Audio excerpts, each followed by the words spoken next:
Hello. ગયા લેક્ચરમાં આપણે સિંધુ સભ્યતાની શરૂઆત કરી, એની બેઝિક માહિતી લીધી ઓર થોડી સિંધુ સભ્યતા જે છે એની માહિતી, જેની અંદર એનું સમાજ, એનો વેપાર અને એનું નગર આયોજન આ મેઇન છે. અને એના પછી લગભગ કાલના લેક્ચરની અંદર અથવા કાલના લેક્ચરની આસપાસ એની આવશે સિંધુ સભ્યતાની બધી જગ્યાઓ, એની સાઇટ્સ, જે પાકિસ્તાનની જગ્યા, ભારતની જગ્યા અને ગુજરાતની જગ્યા, 3 ભાગની અંદર એ હંમેશા વેચાયેલી હોય છે. તો સૌથી પહેલાં સિંધુ સભ્યતામાં આપણે આયા કઈ જગ્યાએ એની ચર્ચા કરી લઈએ. આપણે સિંધુ સભ્યતાની અંદર સૌથી પહેલાં એનો સમયગાળો જોયો, સિંધુ સભ્યતાના શોધકોની આપણે ચર્ચા કરી, સિંધુ સભ્યતાની ઉત્પત્તિની આપણે વાત કરી, સિંધુ સભ્યતા જે છે એના બીજા ફેક્ટ્સ આપણે જોયા, સિંધુ સભ્યતા જે છે એનો ઉત્તર, દક્ષિણ, પૂર્વ, પશ્ચિમ આપણે બાઉન્ડ્રી જોઈ, લાસ્ટ આની આપણે ચર્ચા કરી હતી. અને દાઈમાબાદનું મેં તમને હોમવર્કમાં આપ્યું હતું, યાદ હોય તો. કોઈએ કર્યું આ હોમવર્ક? 1958ની અંદર બોપર્દીકાર નામનો એક વ્યક્તિ હતો, એના દ્વારા આ દાઈમાબાદ જે છે એની શોધ થાય છે, એની માહિતી લેવામાં આવે છે. અને આ ગોદાવરીની ટ્રિબ્યુટરી, જેનું નામ છે પ્રવરા નદી કિનારે આવેલું છે. અને પ્રવરા ઓપ્શનમાં ના આપેલું હોય, બોલો તો શું આવે? ગોદાવરી લખવાનું. બરાબર? એટલે જેને હોમવર્ક ના કર્યું હોય એ કોપી કરી દેજો. કદાચ કોઈએ હોમવર્ક ના કર્યું હોય, એક આ બોપર્દીકાર નામ યાદ રાખજો. બીજા પણ એક મજુમદાર ને સેન ને આ બધા બી નામ આવે છે, પણ મૂળ બોપર્દીકાર આપણે યાદ રાખવાના. યજ્ઞદત્ત શર્મા બી પાછળથી એની અંદર જોડાય છે. દર વર્ષે એક એક બે વ્યક્તિ એમાં જોડાય છે, પણ પહેલા બોપર્દીકાર યાદ રાખવાના. ફર્સ્ટ લેક્ચર આજે કોઈનો હોય એવું કોઈ ફર્સ્ટ લેક્ચર છે? લાસ્ટ લેક્ચર જોયો સિંધુ સભ્યતાનો? ઓકે, એ કમ્પ્લીટ સિંધુ સભ્યતાનો એકવાર જોઈ લેજો એમાં. ચલો ફટાફટ. હવે સિંધુ સભ્યતામાં 3 વસ્તુઓની ચર્ચા આપણે કરીશું. એમાંથી સૌથી પહેલી વસ્તુ સહેલું છે, સિંધુ સભ્યતાના સમાજની ચર્ચા આપણે આજના લેક્ચરની અંદર પહેલાં કરવાના છીએ. તો સૌથી પહેલાં સિંધુ સભ્યતાનો સમાજ જુઓ. ખાસ સમાજ જે છે એ સૌથી પહેલાં કહેવામાં આવે છે કે આ તો માતૃસત્તાત્મક સમાજ હતો.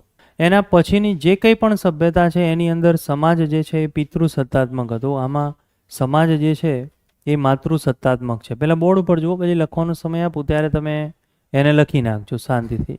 માતૃસત્તાત્મક સમાજ છે.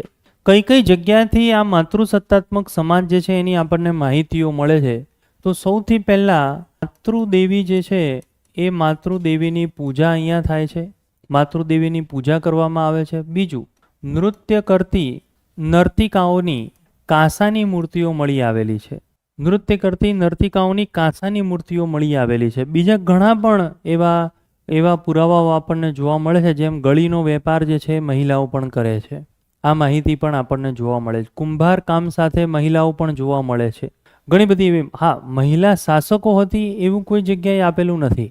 અને એવું કહેવામાં આવે છે કે આખી સિંધુ સભ્યતામાં જે કુરિવાજો જે છે, આ કુરિવાજો એ બહુ નહિવત જોવા મળ્યા છે. હવે અહીંયાથી પ્રિલિમનો ક્વેશ્ચન આપણો ચાલુ થાય. નહિવત એટલે સાવ નથી એવું નથી, ક્યાંક કંઈક એકાદી વસ્તુ જોવા મળે.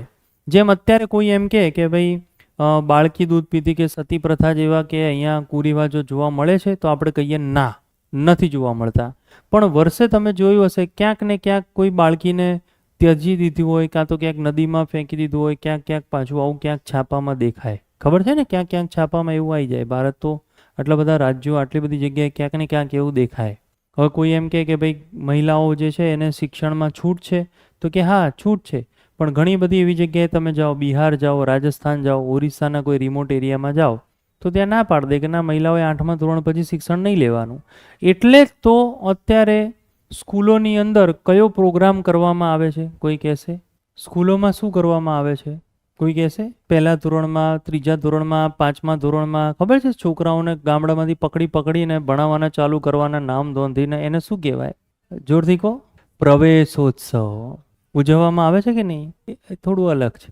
પ્રવેશોત્સવ જેમાં 3જા ધોરણમાં, 5મા ધોરણમાં, 7મા ધોરણમાં વચ્ચેથી કોઈએ ડ્રોપ આઉટ લઈ લીધું હોય, 4થા ધોરણ ભાઈ ભણવાનું બંધ કરી નાખ્યું, તરત એને મૂકી દે ભણવા માટે. આવી જા ભાઈ, CM આવ્યા છે, ફોર્મ ભરીને આજે પણ, કાલે આવ્યો ના આવ્યો ખબર નહીં, પણ એ દિવસે તો એનો પ્રવેશ કરાવે જ. ટૂંકમાં પ્રવેશોત્સવ જે છે એ ચાલુ કરાવે. યસ, તમે કીધું ને, આ 2 કરી દીધું.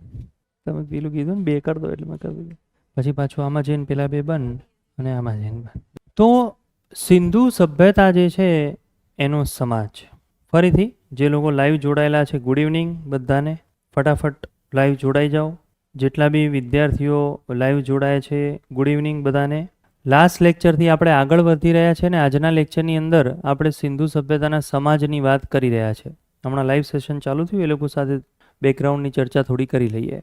તો આજના લેક્ચરની અંદર આપણે ભણી રહ્યા છે સિંધુ સભ્યતાનો સમાજ. ગયા લેક્ચરમાં સિંધુ સભ્યતા જે છે એની આપણે બેઝિક જાણકારી લીધી અને સિંધુ સભ્યતાના સમાજની સૌથી પહેલી બાબત એટલે આ સમાજ જે છે માતૃસત્તાત્મક છે. યાદ રાખજો, ઋગ્વેદથી લઈને અત્યાર સુધી આપણો સમાજ જે છે એ કયો સમાજ છે? પિતૃસત્તાત્મક. હા, એક બે એવા વંશ થઈ ગયા જેમાં મહિલાઓનું શાસન હતું.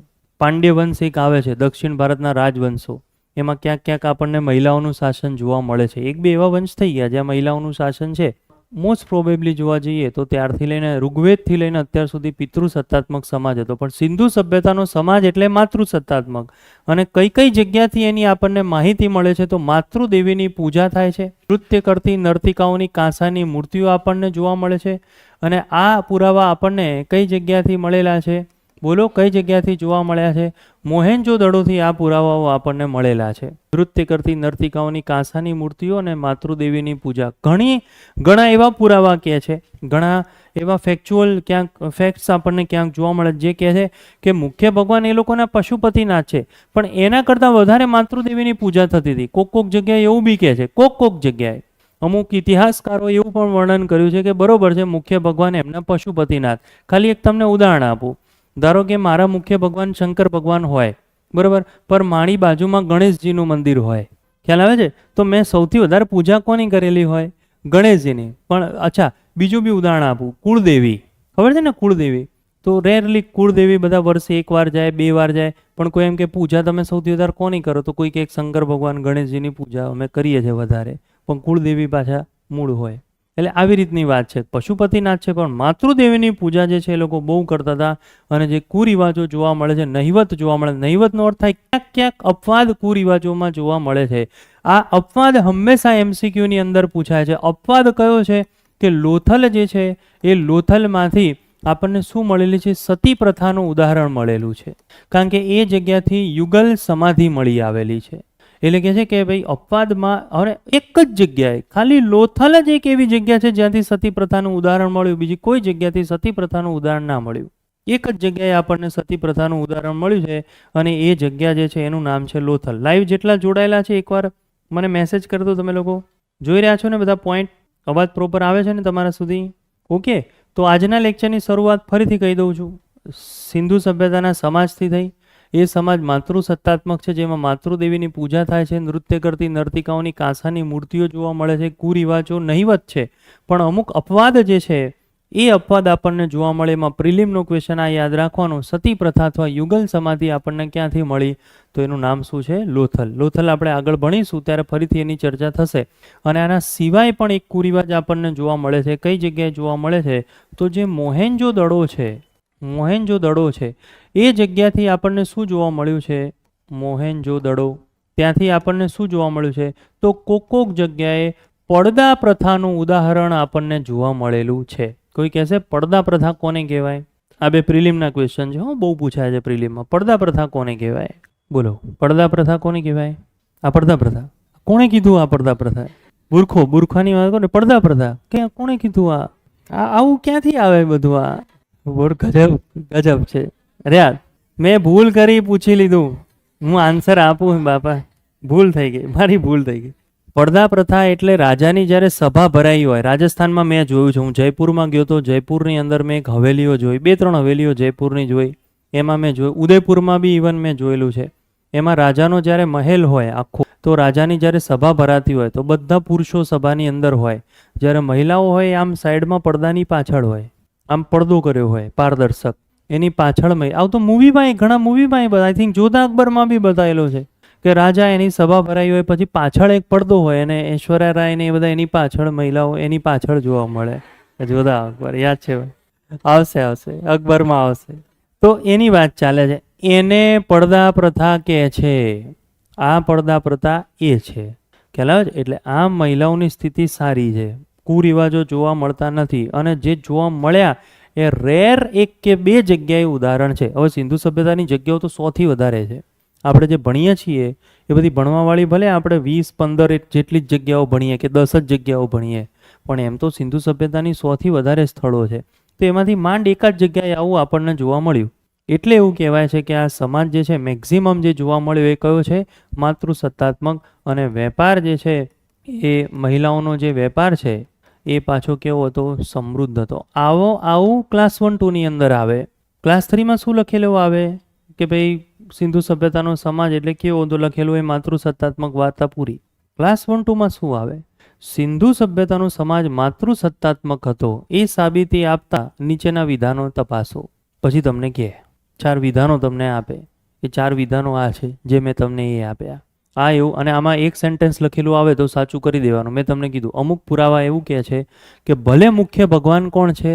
પશુપતિનાથ, છતાં વધારે પૂજા કોની જોવા મળે છે? માતૃદેવીની પૂજા જોવા મળે છે. ખ્યાલ આવે? છતાં વધારે માતૃદેવીની પૂજા અમુક જગ્યાએ જોવા મળી. સમાજ 4 વર્ગની અંદર વિભાજિત હતો. આ પણ ઇમ્પોર્ટન્ટ છે. આનો આખો સમાજ છે સિંધુ સભ્યતાનો એ 4 વર્ગમાં, આ બધું એનસીઆરટીમાં આપેલું છે, ગુજરાતીની ચોપડીઓમાં નથી આપેલું. સમાજ 4 વર્ગની અંદર વિભાજિત હતો, અને સૌથી પહેલો જે વર્ગ કહેવાય ને એ ઉચ્ચ વર્ગ હતો, જેની અંદર કાં તો રાજા હોય કાં તો એનો પુરોહિત હોય. આ પુરોહિતનું મૂર્તિઓ પણ મળી આવેલી છે. સૌથી ઉચ્ચ વર્ગ હોય. એના પછી જે વર્ગ હતો એટલા બધા યુદ્ધનું વર્ણન નથી. યાદ રાખજો, સિંધુ સભ્યતામાં ક્યાંય યુદ્ધનું વર્ણન નથી તો સાચું, પણ સિંધુ સભ્યતામાં યોદ્ધાઓનું વર્ણન છે. એના પછી આવે વેપારી વર્ગ આવે, અને ચોથો જે વર્ગ આવે એ છે શ્રમજીવી. આ પરીક્ષામાં પૂછાય એવો ક્વેશ્ચન છે. અથવા બીજો એ શ્રમજીવીની સાથે સાથે આવે સામંતો. આમ સિંધુ સભ્યતા બોલો કેટલા વર્ગમાં વહેંચાયેલું છે? 4 વર્ગમાં. લાસ્ટ 7 જાન્યુઆરી કે તલાટીનું પેપર, એની અંદર ક્વેશ્ચન પૂછાયો તો વિજયનગર સામ્રાજ્ય 3 ભાગમાં વહેંચાયેલું છે, આવું લખેલું આવ્યું હતું. આવા ક્વેશ્ચનો બી એક્ઝામમાં પૂછે. ખ્યાલ આવે છે? વિજયનગર સામ્રાજ્ય 3 ભાગમાં વહેંચાયેલું હતું. આવી લાઈન લખી હતી. તલાટીવાળાએ નક્કી કરવાનું હતું કે સાચું કે ખોટું. જેને ખબર હતી એ લોકો આજે તલાટી છે, જેને નથી ખબર એણે એસટીઆઈનું ફોર્મ ભરેલ છે અને પીએસઆઈમાં સવારે રનિંગ કરી રહ્યો છે. તો વિજયનગર સામ્રાજ્ય 4 ભાગમાં વહેંચાયેલું હતું. 4 ભાગમાં. ક્લિયર? સંગમાં, સુલવા, તુલવા અને અરવિદુ, આમ 4 ભાગમાં વહેંચાયેલું હતું. એટલે એમાં લખ્યું હતું 3 ભાગમાં. તો એ વિધાન કેવું થઈ જાય? ખોટું. એટલે આપણને ખોટું જ લખીને આવશે. સિંધુ સભ્યતા સમાજની રીતે 3 વર્ગમાં વહેંચાયેલું હતું આવું લખીને આપશે, અને કન્ફ્યુઝ બી કરશે. જે 3 વર્ગમાં રાજા, વેપારી વર્ગ અને શ્રમજીવી મુખ્ય હતા. ખ્યાલ આવે? એટલે પેલો વાંચનારો વિદ્યાર્થી ખુશ થઈ જાય. હા, જોયું આવું તો જોયું. કદાચ સાહેબે ગપ્પુ માર્યું હશે, યોદ્ધા ખોટા લખી દીધા હશે, યુદ્ધો તો કંઈ છે નહીં. ખ્યાલ આવે છે? આવું થાય. પાછા અમુક લોકો પોતાનું સાબુ વાપરે, સામાન્ય બુદ્ધિ, પોતાની સામાન્ય બુદ્ધિ વાપરે. એ પોતાનો સાબુ નહીં વાપરતા. મેં જે કીધું એ જ જોજો તમે. સમાજ, યસ, આ સમાજ જે છે એમાં એના મુખ્ય ભગવાન પરીક્ષામાં પૂછાય છે, અને એમના મુખ્ય ભગવાન કયા હતા? પશુપતિનાથ. મેં તમને કીધું એનો બેસ્ટ ક્વેશ્ચન જે ડીવાયએસઓમાં દાસા સરે પૂછ્યો હતો કે આ પશુપતિનાથને પૂજવાવાળા શિવ કીધા છે. આજે જે શિવને આપણે પૂજીએ છીએ એ જ શિવ છે. એને આદ્ય શિવ કહેવાય. ખ્યાલ આવે છે? આદ્ય શિવ કહેવાય. આ પશુપતિનાથને આદ્ય શિવ કોણે કીધા છે? તો બોલો કોણે કીધા છે? બોલો. જ્હોન માર્શલ એ આદ્ય શિવ જ્હોન માર્શલે કીધા છે. આ પશુપતિનાથના માથે 2 શિંગડા છે. આવું પરીક્ષામાં પૂછાશે અઘરા પેપરોમાં. સિંધુ સભ્યતાના મળી આવેલા પશુપતિનાથ સંદર્ભે નીચેના વિધાનો તપાસો. સાદે પરીક્ષાઓમાં આવું પૂછે. મુખ્ય ભગવાન કયા હતા? પશુ. હવે બધું જૂનું થઈ ગયું. એ બધું છીક ખાધી એટલે હું સાચો છું, જોઈ લેજો. આ પાક્કું આવવાનું જ છે. આ ક્વેશ્ચનમાં સાઈડમાં કરી દો સ્ટાર એમ અથવા જય માતા દી. આ આવવાનો જ છે. પછી જે સ્ટીએટાઇટ છે, સ્ટીએટાઇટ કોને કહેવામાં આવે છે? તો એ લોકોના મુલાયમ સિક્કાને સ્ટીએટાઇટ કહેવાય. જે એ લોકોના સ્ટીએટાઇટ છે, જે એ લોકોના મુલાયમ સિક્કા છે, એ સિક્કાની અંદર એક બાજુ પશુપતિનાથ છે, એક બાજુ છે પશુપતિનાથ છે, અને બીજી બાજુ છે કોઈ શૃંગી પ્રાણી. કોઈ બી એક શિંગડાવાળું પ્રાણી આપણને બીજી બાજુ જોવા મળે. પણ ધ્યાન રાખજો, ગઈકાલના લેક્ચરમાં જ મેં તમને શીખવાડી દીધું છે કે એ લોકોનું પવિત્ર પ્રાણી કયું છે? એક ખૂંદવાળો બળદ. એક શિંગડાવાળા ગેંડાના ખાલી એ લોકો શું હતા? જાણકાર હતા, એ લોકોને ખબર હતી. એ પ્રાણીઓમાં બી બહુ ટ્વિસ્ટ છે. સિંધુ સભ્યતામાં શું ટ્વિસ્ટ સમજવાના છે. કઈ લાઈન પૂછાય તો સાચું, કઈ લાઈન પૂછાય તો ખોટું, આ ટ્વિસ્ટ સમજવાના છે. અને મજાની વાત એ છે કે આ ટ્વિસ્ટ ક્યાંય આપેલા નથી ચોપડીઓમાં. એ ટ્વિસ્ટ સીધા જ એક્ઝામમાં જ આવવાના છે ડાયરેક્ટ. એટલે એ ટ્વિસ્ટ તમે બરોબર સમજજો. તો પશુપતિનાથને આદ્ય શિવ કોણે કીધા? ડીવાયએસઓમાં આવ્યું આ પશુપતિનાથ જે છે. અને પશુપતિનાથથી એવું કહેવામાં આવે છે કે એમના બંને હાથમાં બંગડી છે, જેના ઉપરથી એવું સાબિત થાય છે કે સિંધુ સભ્યતામાં સ્ત્રી અને પુરુષ બંને આભૂષણો પહેરતા. આભૂષણોમાં શેનો ઉપયોગ થાય છે એની આપણે ચર્ચા કરીશું. આવી લાઈન લખેલી આવશે. અત્યારે સોનું વધારે પ્રચલિત છે કે ચાંદી? બોલો, અત્યારે શું વધારે પ્રચલિત છે? બોલો, સોનું કે ચાંદી? સોનું. સિંધુ સભ્યતામાં ચાંદી વધારે પ્રચલિત હતું. આ લાઈન લખેલી આવે. મેં તમને કીધું ને ટ્વિસ્ટ સમજવાના છે. અને આ બધા ટ્વિસ્ટ ક્યાંય આપેલા જ નથી. યુપીએસસીની ચોપડીઓમાં સારા ટ્વિસ્ટ આપેલા છે, જે એ લોકોએ સ્પીપા અને એ બધી એક્ઝામોમાં પૂછેલા છે. સિંધુ સભ્યતામાં સોના કરતાં ચાંદીનું વધારે ચલણ હતું.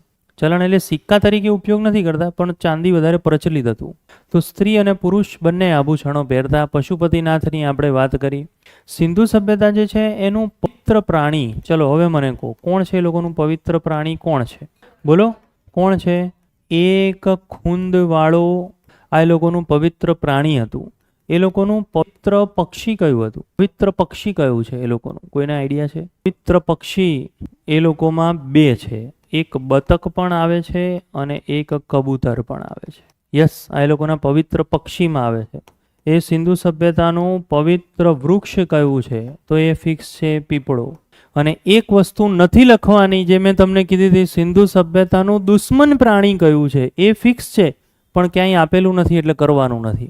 સિંધુ સભ્યતાનું દુશ્મન પ્રાણી જે છે, ટાટા મેગ્રો-હિલની બહુ લાંબી ચોપડીઓની અંદર આપેલું છે. અને એ લોકોનું દુશ્મન પ્રાણી હતું મગર. અને એટલા માટે રિતિક રોશનના મોહેંજો-દડો મૂવીમાં એનો પહેલો સીન મગર સાથેની ફાઇટ બતાવી છે. કારણ કે સિંધુ સભ્યતામાં બહુ મગરો હતા અને એ લોકોએ આ મગરો ક્રોસ કરી અને કપાસને લઈ જવાનું, અને વચ્ચે બહુ મગરો આવે. એટલે જે લોકો સિંધુ સભ્યતામાં માંસાહારી હતા એ લોકો મગર ખાય, મગરનો શિકાર કરે. એ લોકોનું દુશ્મન હતું મગર, મગરનો શિકાર કરે. અને આ સીન બતાવેલો છે મોહેંજો-દડો મૂવીમાં. મોહેંજો-દડો, જોધા અકબર, આ બધા અમુક એવા મૂવી છે જેનો ડિલીટેડ સીન એવું લખવાનું યુટ્યુબમાં, મોહેંજો-દડો ડિલીટેડ સીન. હવે આમાં શું થયું, મૂવી 4.25 કલાકનું થઈ ગયું, તો એ લોકોએ કાપીને 3 કલાકનું કરવું પડે, તો અમુક સીનો ડિલીટ કરી દીધા. મગરનો શિકાર કરતો બતાવ્યો, પણ પછી એને લઈ જતા કદાચ થોડોક જ સીન બતાવ્યો છે, બાકી બહુ લાંબો સીન હતો. તો મગરનો એ લોકો શિકાર કરે. અને તમે જુઓ, આવું તો ચોપડીઓમાં લખ્યું જ છે કે સિંધુ સભ્યતાનો જે સમાજ છે એ લોકોને શિકાર ગમે, નૃત્ય ગમે, એ લોકોનું મનોરંજન છે. આ સિંધુ સભ્યતા જે છે એના મનોરંજનની તમે વાત કરો તો છે નૃત્ય, પછી મનોરંજન છે શિકાર, અને પછી એક મનોરંજન છે એમનો પાસાનો ખેલ. અને લોથલની અંદર લખેલું છે કે શતરંજ ક્યાંથી મળ્યું, તો એનો જવાબ આવે છે લોથલ. આ છે પાછો બીજો પ્રિલિમનો ક્વેશ્ચન કે શતરંજ અથવા ચેસના પુરાવા નીચેનામાંથી કઈ જગ્યાએ મળેલા છે? લોથલ. એ જ પાસાનો ખેલ છે. લૂડો રમતા હોય ને આપણે, લૂડો, આવું આ લોકો રમે. પણ એ લોકો શું કર્યું, લૂડો અને ચેસને ભેગું કરી દીધું. ચેસમાં શું કરવાનું, એક માણસ, ઘોડો ચાલે, પેલા પેદા આપણે જે રમતા હોય છે ને એ બધા ચાલે એ લોકો. આ લોકોનું કેવું ચેસ ખબર છે? કુકરી આવે ને, કુકરી લૂડોવાળી. જો લૂડો અને ચેસને ભેગું કરવું છું, પહેલાં કુકરીઓ નાખવાની. કુકરીમાં આવ્યું 4થી જે ચાલતું હોય ને એ જ ચલાવવાનું. કોઈ દિવસ ચેસ આવી રીતે રમજો. પેલો પાસો આવે ને, પાસો 6નો, એ પાસો નાખવાનો. ધારો કે એની અંદર 2 આવ્યું, તો ચેસમાં 1 અને 2 સ્ટેપ કોણ લઈ શકે? પેદો લઈ શકે કે નહીં? તો એ પેદો જ ચાલે. આવી ગેમ એ લોકોએ કાઢી હતી. એટલે પાસાનો ખેલ એ જ એ લોકોનું શતરંજ. ખ્યાલ આવે છે? પાસાનો ખેલ એ જ એ લોકોનું શતરંજ. એટલે પાસાના ખેલના કૌંસમાં લખ્યું છે શતરંજ લોથલમાં. આપણે 2 ગેમ કરી દીધી, ચેસવાળી જુદી અને લૂડોવાળી જુદી. હવે તો ઓનલાઈન લૂડો ચાલે છે અત્યારે. 4 જણા ઘેર બેઠા હોય મોબાઈલમાં. હું રમેલો છું એટલે મને ખબર છે. એક મારો બહુ બોગસ ભાઈબંધ છે, એણે એક વખત રમાડી. બહુ બોગસ ભાઈબંધ છે, અધિકારી છે, અત્યારે તો પણ એ બધું આવું જ કરે છે ત્યાં એમ. એટલે એણે મને શીખવાડ્યું. ટ્રેનમાં એક વખત સોમનાથ જતો હતો તો એણે મને શીખવાડ્યું આ લૂડોની ગેમ. 2-3 દિવસ થોડી લૂડોની લત લાગી ગઈ. પેલા નહીં 20 રૂપિયા ભરો ને સામે જીતો તો તમને મળે, તો એ બધા પૈસા તો હું જીત્યો, પણ પછી ખબર પડી કે આ એટલે જ આવો બોગસ અધિકારી છે, આવું કરે છે. પણ પછી છોડી દીધું, મારે છોડી દેવું પડ્યું. કારણ કે પહેલાં 60-70 રૂપિયા જીતી ગયો, પછી જે જવાના જ્યારે ચાલુ થયા તો આ બધું ના કરાય બાપા, છોડી દીધું બધું. એટલે આ તમારે લખવાનું છે કે જવા દેવાનું છે, પોઈન્ટ લખવાના તો જોઈ લો એકવાર ફટાફટ કરજો. બહુ સમય નહીં આપું તમને, બાકી રહી જાય તો આ બધું સ્ટોર હશે જ. તમારે જો સમજો 1 મિનિટ માટે અહીંયા સમજો, પેલું સ્કૂલ વર્ક જેવું ના કરતા. માનો કે તમારે આ લાઈન લખવાની રહી ગઈ શ્રમજીવી, ખ્યાલ આવે છે, તો 1 મિનિટ ઊભા રહો, પેલું પાછળનું પેજ કરો, આ બધું ના કરો. રેકોર્ડેડ છે તમારા જોડે, ઘરે જઈને 2 મિનિટ લાગે કે મારે ક્યાં બાકી રહી ગયું હતું, ફટાફટ ફોટો ઓપન કરીને લખી નાખજો. આ તો આજુબાજુ જોઈ લેજો, આવું કંઈક કરજો. કારણ કે ઇતિહાસ બહુ લાંબુ છે, તમને બધાને ખબર છે. અને આપણે જે ભણવાના છીએ એ સારી ડિટેલમાં ભણવાના છે. એવું નહીં કે આખું ભયંકર આપણે ચોપડી જ આખી 900 પેજનો ચોપડો બનાવી દીધો, પછી લેક્ચર પૂરા થાય એટલે તમે એને માર્કેટમાં વેચી નાખો કે લો 900 પેજની હવે મારા નામની ચોપડી. એવું કંઈ નહીં થાય, ફટાફટ લખજો. એમના ચેસમાં એ ખબર નહીં, સારું પૂછવું પડે યારું. હવે એમના ચેસમાં કયા કયા છે એ એકચ્યુઅલી લિપિ છે ને, બ્રુસ્ટોફેડન લિપિ, એ કંઈક શું કહેવાય એને, ઉકેલાઈ નથી. ઉકેલાવશે એટલે તમને તરત કહી દઈશ કે સારું આવું હતું. લાઈવ જોડાયેલા છો, શોર્ટ નોટ્સ બનાવી રહ્યા છે ને, આ બધી તમારી શોર્ટ નોટ્સ છે, બનાવી રહ્યા છો ને શોર્ટ નોટ્સ. લાઈવ જોડાયેલા જિજ્ઞેશભાઈ, કૃષ્ણા, હેતવી, કર્મ, બીજા કોણ કોણ છે નામ બોલો એટલે ધીરે ધીરે યાદ રહે લેક્ચરોમાં. તમારા ઇતિહાસના 50 માર્ક મારા ઉપર આધારિત છે. હું જે ભણાવીશ, હું જે તમે તમારા મગજમાં જે ઉતરશે એ તમારા ત્યાં સ્કોર આવશે. યસ, પારુલ છે, રિયા છે, ઓકે, વેરી ગુડ. પોઈન્ટ બનાવતા રહેજો. ચલો ઓકે, નેક્સ્ટ આ છે, ઉપરનું જવા દેજો. જય માતાજીથી શરૂ ના કરતા, પાછા તમે ત્યાં જોજો ક્યાંથી શરૂ થાય છે એટલે લખવાનું એમ. હા, ધ્યાન રાખજો પાછા. યસ, દીપક, તોરલ, તૃપ્તિ, જ્યોતિ. ચલો ડન છે. ચલો આગળ લખીએ હવે ફટાફટ. સમાજની વાત ચાલે છે, સિંધુ સભ્યતાનો સમાજ. ચલો ડન છે. અને આ પેજો અહીંયા જ હશે બધા, ઇન કેસ હા તો તમને એવું થાય કે અહીંયા જ મારે લખીને જવું છે, બરાબર, તો આ રહ્યા પેજ તમારી સામે. તમે બીજું પેજ રહી ગયું હોય તો છેલ્લે છૂટીને પાછું તમે પેજ ચેન્જ કરશો તો તમારે પેજ જે જોયું છે એ આવી જશે. એટલે બધું અહીંયા ને અહીંયા જ રહેશે. આને હું અત્યારે ડિલીટ નથી કરવાનો. ઓકે, તો આ વસ્તુ આપણને જોવા મળી. આગળ જો સમાજમાં આપણે જોઈએ, હવે જોજો હું ખાસ તમે ધ્યાન રાખજો. સમાજમાં માતૃદેવી અને પશુપતિનાથ બાદ વૃક્ષ છે, નદી છે, પર્વત છે, પ્રાણી જે છે ની પણ એ લોકો પૂજા કરે. આ લાઈન પણ એક વખત ક્લાસ 1-2 અંદર આવી ગઈ છે કે એ લોકો સિંદૂર અને કંકુના આ લોકો જાણકાર હતા. ક્લાસ 1-2 અંદર આ લાઈન આવી ચૂકેલી છે. બીજી લાઈન, આ લોકો મંદિરોથી અજાણ હતા. મંદિરો શું છે એ આ લોકોને ખબર જ નથી, ટોટલી મંદિરોથી આ લોકો અજાણ હતા. આ લોકો પુનઃજન્મમાં અથવા પુનર્જન્મમાં આ લોકો વિશ્વાસ રાખતા. બીજું, શાકાહારી પણ છે, મેં તમને કીધું શાકાહારી પણ છે. અને અમુક જે છે એ કોણ કેવા છે, માંસાહારી પણ આપણને જોવા મળે છે. આ લોકોનું જ્યારે મૃત્યુ થઈ જાય, એ મૃત્યુ બાદ 3 વિધિ ફેમસ હતી. નંબર 1 શું કરી નાખે, દાટી દે, સળગાઈ દે, ધારો કે આ દહન. નંબર 2 દફન, એટલે દાટી દે. અને નંબર 3 આંશિક દફન. કોઈ આ કહેશે આ શું છે, હે બોલો, શરીરનો એટલે ધારો કે એને દાટે પણ હાથ આમ બહાર જ રાખે, આમ કે માથું બહાર રાખે આમ. ચલો બીજું કઈ, હા કોણે આંગળી કરી, રાઈટ. હજી થોડું અલગ છે આનાથી. અત્યારે આવી પ્રથા ક્યાંય જોવા મળે અત્યારે? હા રાઈટ, એટલે બરોબર છે. પશુ પક્ષીઓને પહેલા બોડી ખવડાવે. એના દિવસ હોય કે આટલા દિવસ સુધી આ બોડી અહીંયા રહેશે અને પશુ પક્ષીઓ એને ખાઈ લે. પછી જે વધે ખ્યાલ આવે છે, એમાં પછી ઓપ્શનલ, કાં તો એને દફન કરી દે, કાં તો એને બાળી દે, કાં તો પાછું એને નદીમાં મૂકી દે. માછલીઓ જે છે એને ખાઈ શકે.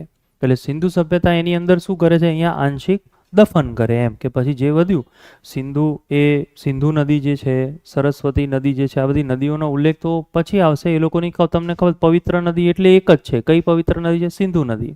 એવું કહીએ તો બી ચાલે, ઘણી બધી નદીઓના કિનારે ઘણી બધું વસ્યું છે, પણ મેઇન પવિત્ર નદી એ લોકોની સિંધુ નદી છે. તો યાદ રાખો, આને કહેવામાં આવે છે આંશિક દફન એને કહેવાય. એટલે લખવાની કંઈ જરૂર નથી કે પહેલાં પ્રાણી પક્ષી માટે શરીર રાખે અને પછી જે વધે એનું પછી એ લોકો શું કરી નાખે? દફન કરી નાખે. અને હવે તમે વિચારજો, જસ્ટ તમે વિચારજો, દફન કર્યા છે એટલે જ હાડકાં અને અશ્મિઓ આપણને મળ્યા છે. ખ્યાલ આવે છે ને? દફન વિધિ એ લોકો કરે છે તો એટલા માટે અમુક અમુક હાડકાં અને એ બધી વસ્તુઓ આપણને હજી પણ પુરાવા સ્વરૂપે આપણને પ્રાપ્ત થાય છે. કારણ કે વર્ષોથી એવું હતું, દફન કરવાની સાથે સાથે આ લોકો શું કરે? થોડું બૌદ્ધ જેવું કરે. એમની કિંમતી વસ્તુઓ છે એમની સાથે રાખે. જો યુગલ સમાધિ આપણને મળી, ખ્યાલ આવે છે ને? એનો અર્થ એ થયો ને, હાડકાઓને એ લોકોએ દફન કર્યા છે. સાથે સાથે એ લોકો કાંસકો મૂકીએ. એટલે તમને ખબર હશે, અરીસો ને કાંસકો ને આ બધું હડપ્પા જગ્યામાંથી આપણને મળ્યું છે. એવી કોઈ વસ્તુઓ એ લોકો સાથે સાથે દફન કરે. ચબૂતરાના કોઈ અવશેષો હોય તો એ ચબૂતરાના અવશેષો એ લોકો દફન કરે. આપણે જે ચબૂતરો જોઈએ છે ઊંચો, એ લોકોને એટલા મોટા ચબૂતરા નહોતા, ઓછી હાઇટવાળા હતા. તો આ બધું પણ એ લોકો જમીનમાં નાખી દે. આમ કાટ ખાઈ જાય કે કંઈ બી, લોખંડ તો એ લોકો લોખંડના અજાણ છે, પણ પથ્થરના એ લોકો રાખતા. પથ્થર રાખે, ખબર છે ને? પેલી અનાજ દળવાની ગરગંટી મળી આવેલી છે નાની પથ્થરની. તો એવી જગ્યાઓ રાખે જ્યાં પક્ષીઓ આવે અને ચણે, એને પછી દાટી દે. તો બહુ તમે એના ઉપર વરસાદ પડ્યો હોય કે કંઈ થયું હોય તો અંદરથી ડાંગરના છોતરાઓને પથ્થરની અંદરથી મળ્યા છે. એમ કે વર્ષો સુધી આનો ચબૂતરા તરીકે આ પથ્થરનો ઉપયોગ થયો. અમુક હાઇટ ઉપર એ લોકો પથ્થર જઈને મૂકી આવે, બસ એને એ લોકો ચબૂતરો ગણે. તો આ બધા પુરાવા પણ આપણને અહીંયાથી મળ્યા છે. મૃત્યુ બાદ 3 વિધિ લખી નાખો. મૃત્યુ બાદ 3 વિધિ છે: દહન, દફન અને આંશિક દહન. મનોરંજન લખ્યું આપણે: પાસાનો ખેલ, નૃત્ય અને શિકાર. એમાં નૃત્ય કરતી કાંસાની મૂર્તિઓ આપણને ખબર છે, લખજો ખાસ. આના સિવાય યોગી અથવા પૂજારીની પણ મૂર્તિ મળી આવેલી છે, જેને દાઢી મૂછ જોવા મળે છે અને સુતરાઉ કાપડ ઓઢેલા છે. આ સમાજનો મુખ્ય વ્યવસાય કયો છે? તો આ સમાજનો મુખ્ય વ્યવસાય વેપાર છે. એની વાર્તા હમણાં આપણે કરીએ છીએ વેપારની. યાદ રાખજો, સમાજનો મુખ્ય વ્યવસાય વેપાર છે. સમાજનો મુખ્ય વ્યવસાય આ વેપાર છે, જે આગળ આપણે આખો વેપારની બાબતો જ આપણે આગળ ચર્ચા કરવાના છીએ. સમાજનો મુખ્ય વ્યવસાય છે વેપાર. ઋગ્વેદમાં બદલાઈ જશે. ઋગ્વેદમાં વૈદિક સભ્યતામાં અડધો ભાગ પશુપાલન થઈ જશે અને અડધો ભાગ ખેતી થઈ જશે. એ લોકોનો આખો મુખ્ય વ્યવસાય જ બદલાઈ જશે. અત્યારે આપણો મુખ્ય વ્યવસાય કયો છે બધાનો? મુખ્ય વ્યવસાય કયો આપણો? ખેતી. ખ્યાલ આવે છે? મુખ્ય વ્યવસાય ખેતી છે. અત્યારે લોચા એ છે કે એગ્રીકલ્ચર સાથે બધા જોડાયેલા નથી હોતા, બધા એમાંથી ટ્રાન્સફર થઈ જાય. એટલે જ આઝાદી વખતે 53% લોકો ખેતી સાથે જોડાયા હતા. 53% લોકો ખેતી સાથે. અડધું ભારત ખેતી કરતું હતું, અડધાથી વધારે. રાજેન્દ્ર પ્રસાદ ખેડૂત, સર્વપલ્લી રાધાકૃષ્ણન ખેડૂત, વિક્રમ સારાભાઈના માતા પિતા બી ખેડૂત, સાયન્ટિસ્ટ છે છતાં ખેડૂત બેકગ્રાઉન્ડવાળા બધા. સરદાર વલ્લભભાઈ પટેલના ફેમિલીમાં પણ ખેતી જોવા મળે. બોરસદ નથી એ બધી જગ્યાએ તો આખું ખેતીને લાયક જ હતું બધું. આખી જમીન બમીન, બિલ્ડિંગો બહુ ઓછી. 53% લોકો હતા. આજે 18% લોકો, 17.85, 18થી ઓછા છે. આશરે 17.5થી 18% લોકો જ ખેતી સાથે જોડાયેલા. Purely urbanisation, pure urbanisation. આ બધું મેઇન્સમાં બહુ આવે છે. એટલે તો આ વસ્તુઓ આપણને સમાજમાં જોવા મળી. હવે આ જ સમાજ જે છે એની લિપિની આપણે ચર્ચા કરીએ. આ જ સમાજની લિપિ. કોઈ કહેશે સિંધુ સભ્યતાની ડીવાયએસઓમાં ક્વેશ્ચન પૂછાયો તો એક ખોટો હતો ક્વેશ્ચન તદ્દન એ લોકો એક ખોટો પૂછ્યો હતો. જવાબ ઓપ્શન બરોબર નહોતા. તમને આ તો ખબર છે ને કે જીપીએસસીની અંદર 3 થી 4 ક્વેશ્ચનો કે 25 ક્વેશ્ચનો ખોટા હોય છે. એ તો ખબર છે ને તમને? ઓપ્શનો ને બધી બહુ ભૂલો હોય છે. એટલે બહુ જીપીએસસીના રિઝલ્ટ જ્યારે તમે આવતું હોય ત્યારે તમને બધાને ખબર જ છે કે પહેલાં કોમન રિઝલ્ટ આવે ને પછી ફાઇનલ રિઝલ્ટ આવે. ખબર છે ને? ફાઇનલ આન્સર કે પછી આવે, પહેલાં પ્રોવિઝનલ રિઝલ્ટ આવે. તો પ્રોવિઝનલ રિઝલ્ટ એટલા માટે આપે કે ભાઈ અમારા અનુસાર આ જવાબો છે. હવે તમે એક વખત ચેક કરી લો, અમારાથી કંઈ ભૂલ તો નથી થતી ને? એટલે બધા વિદ્યાર્થીઓ સાચો આન્સર જોઈ લે ને જ્યાં ભૂલ થતી હોય એ કહી દે. તો જીપીએસસીને સ્વીકાર હોય તો સ્વીકારે, નહીં તો નહીં. તો લાસ્ટ એક્ઝામની અંદર 25 જેટલા ક્વેશ્ચનો ખોટા પડ્યા હતા. 25 ક્વેશ્ચન આપ્યા હતા બધાએ 45. પછી કેસ થાય ને આવું બધું બહુ થાય. જીપીએસસીમાં નક્કી જ છે 200 માર્કનું પેપર જો હોય ને તો 10 ક્વેશ્ચનોના જવાબ ખોટા હોય. એમાં ગણિતમાં તો તમારો જે જવાબ આવ્યો ને એ 4 ઓપ્શનમાં દેખાય જ નહીં, ક્યારેય ના દે. સાચો જવાબ આવે 7.25, પણ એ ઓપ્શનમાં જ ના હોય 7.25. ઘણા એવા દાખલા હોય. હવે તમે વિચાર કરો, 50 દાખલા આવવાના છે ક્લાસ 1-2માં. તેમાંથી ક્યાંક તો ઉપર નીચે એવું થાય ને થાય. ઇકોનોમીમાં એવું આંકડા લખવામાં ભૂલ થઈ જાય, ઘણી જગ્યાએ એવું થાય. સિંધુ સભ્યતાની લિપિ કઈ હતી? હું કહું ડીવાયએસઓએ શું ભૂલ કરી હતી હું તમને કહું. ચલો, કોઈ કહેશે સિંધુ સભ્યતાની લિપિ કઈ છે, એનું નામ શું છે? સિંધુ સભ્યતાની લિપિનું નામ શું હતું? ચલો, લાઈવ કોઈ જોડાયેલા છે? ખ્યાલ છે? સિંધુ સભ્યતાની લિપિ કઈ છે? ક્વેશ્ચન આવું પૂછાશે: સિંધુ સભ્યતાની લિપિ સંદર્ભે નીચેના વિધાનો તપાસો. અને આ લિપિ જે છે એને તમારે યુપીએસસી લેવલે ભણવી પડશે. સિંધુ સભ્યતાની લિપિ જે છે સૌથી પહેલાં તો એનું નામ છે બ્રુસ્ટોફેડન, આવું એનું નામ છે. એની લિપિનું નામ છે બ્રુસ્ટોફેડન. આ લિપિ જે છે એ ધ્યાન રાખજો, હું તમને જે લેવલે આ વસ્તુ જે બતાવી રહ્યો છું એ એનસીઆરટીનું છે અને એ એક જગ્યાએ આપણે હું તમને પછી કહીશ કે એ બુક જે છે આઈપીએસે લખેલી છે, પછી આપણે એની વાત કરીએ. મહેશ કુમાર બર્નવાલ એનું નામ છે, આઈપીએસ છે. હિસ્ટ્રીમાં બધા એની બુક બહુ રિફર કરતા હોય, મેં બી આખી વાંચી નાખી. Mahesh Kumar Barnwal, high class book, અને એની અંદર ઘણી બધી સારી સારી માહિતીઓ એમાં આપેલી છે. બ્રુસ્ટોફેડન લિપિ એની છે. આ બ્રુસ્ટોફેડન લિપિ જે છે ને એ હજી સુધી ઉકેલાઈ નથી. જોજો તમે હવે જે વસ્તુ આપણે કરી રહ્યા છે ને એ પ્રિલિમ મેઇન્સ બધામાં તમને કામ લાગે. આ બ્રુસ્ટોફેડન લિપિ હજી સુધી ઉકેલાઈ નથી. આ બધું કોમન હજી સુધી બધું કોમન હજી સુધી ઉકેલાઈ નથી, આ બધાને ખબર છે. બ્રુસ્ટોફેડન લિપિ કેમ નથી ઉકેલાઈ? બરાબર, કારણ કે એ સૌથી પહેલા પિક્ટોગ્રાફી સ્વરૂપે છે. પિક્ટોગ્રાફી સ્વરૂપે છે. આ પિક્ટોગ્રાફી સ્વરૂપ જે છે એ કોને કહેવામાં આવે છે? ચિત્ર અને ચિહ્ન સ્વરૂપે છે. ચિત્રો અને ચિહ્ન સ્વરૂપે છે. ચિત્ર અને ચિહ્ન સ્વરૂપની અંદર સૌથી વધારે માછલી દોરાયેલી છે, આવું છે. આવા એ લોકો ચિત્રો દોરે, એમાં બી સૌથી વધુ માછલી અને યુ છે. ઓકે, માછલી છે, આમ યુ કર્યું હોય, આવું યુ કર્યું હોય, આમ ટપકું કર્યું હોય, આવા ચિત્રો અંદર જોવા મળે આપણને. પહેલાં સમજી લેજો આ, કારણ કે ચોપડા બનાવવાથી આવડવાનું નથી. ચોપડા તો આખી દુનિયાએ બનાવેલા છે. જો એનાથી કંઈ પાસ નહીં થવાય, પાસ યાદ કરવાથી જ થશે. એટલે સૌથી વધારે માછલી અને યુ શેપ જોવા મળે. ચિત્ર સ્વરૂપે ને ચિહ્ન સ્વરૂપે છે, એને પિક્ટોગ્રાફી સ્વરૂપ કહેવાય. પિક્ટોગ્રાફી આપણને સ્વરૂપ એમાં જોવા મળે છે. એની અંદર પાછી લિપિની અંદર શું કરવામાં આવે કે એક લાઈન જે છે, એક લાઈન એ જાય ડાબીથી જમણી. જેમ આપણે લખવાનું ચાલુ કરીએ, આ સાઈડ લખવાનું ચાલુ કરીએ, એ લોકો ઊંધું પહેલાં લખવાનું ચાલુ કરે. એક લાઈન જાય જમણીથી ડાબી, અને એના પછીની જે બીજી લાઈન જે છે એ બીજી લાઈન ક્યાંથી પાછી ડાબીથી ક્યાં જાય? એ જમણી જાય. આમ વાંચવાનું તમારે. ધારો કે અહીંયાની વાત કરીએ તો અહીંથી વાંચવાનું ચાલુ કરવાનું, નથી ઉકેલાઈ સુધી હજી એક લાઈન જમણીથી ડાબી, જમણીથી ડાબી બીજી લાઈન. આઈડિયા આવ્યો? એવી રીતે વાંચવાનું. એટલે બોલો એને શું કહેવામાં આવે છે? સર્પાકાર. હવે કોઈને એવું પૂછો સિંધુ સભ્યતાની લિપિ કેવી, તો એ કે સર્પાકાર, પિક્ટોગ્રાફી જેવી જોવા મળે. એ તો બધા એના લાક્ષણિકતાઓ છે. કોની લાક્ષણિકતાઓ છે? હવે મજા એ આવી કે ડીવાયએસઓનું લાસ્ટ પેપર આવ્યું 2023ની અંદર, પ્રિલિમની વાત ચાલે, એમાં લખ્યું હતું સિંધુ સભ્યતાની લિપિ કઈ, આવું લખ્યું હતું પિક્ટોગ્રાફી. હવે જોજો, મજા જોજો. 2 પિક્ટોગ્રાફી એટલે ખરાબ અક્ષરને ઉકેલવા હોય ને એને ક્રિપ્ટોગ્રાફી કહેવાય. પછી તો એ લોકોએ સારું છે ને કે આ બધું મને મોઢે છે, એ બહુ સારું છે કે આ બધું મોઢે છે, એટલે હું આખું લખી દઈશ અહીંયા. તો આ બ્રુસ્ટોફેડ, અત્યારે શોર્ટમાં કહી દઉં છું, આ બ્રુસ્ટોફેડન લિપિ એ આપણને કયા સ્વરૂપે જોવા મળે છે? બોલો. પિક્ટોગ્રાફી સ્વરૂપે જોવા મળે. એની અંદર માત્ર શું જોવા મળે છે? ચિત્ર અને શું જોવા મળે છે? ચિહ્ન. આ લિપિને હજી સુધી શું નથી કર્યું? હજી સુધી બોલો ઉકેલાઈ નથી. તમે જોજો યુપીએસસીનું દિમાગ ક્યાં પહોંચે છે ક્વેશ્ચન પૂછવામાં, એ તમને હમણાં બતાવું. ચિત્ર સ્વરૂપે છે, ચિહ્ન સ્વરૂપે છે, હજી સુધી એને ઉકેલાઈ નથી. પિક્ટોગ્રાફી, ચિત્રો મેં થોડા દોર્યા હતા એ. પછી મેં તમને કીધું કે એક લાઈન જે છે એ ક્યાંથી ક્યાં જાય? પહેલાં ક્યાંથી ચાલુ થાય? જમણીથી ડાબી બાજુ જાય.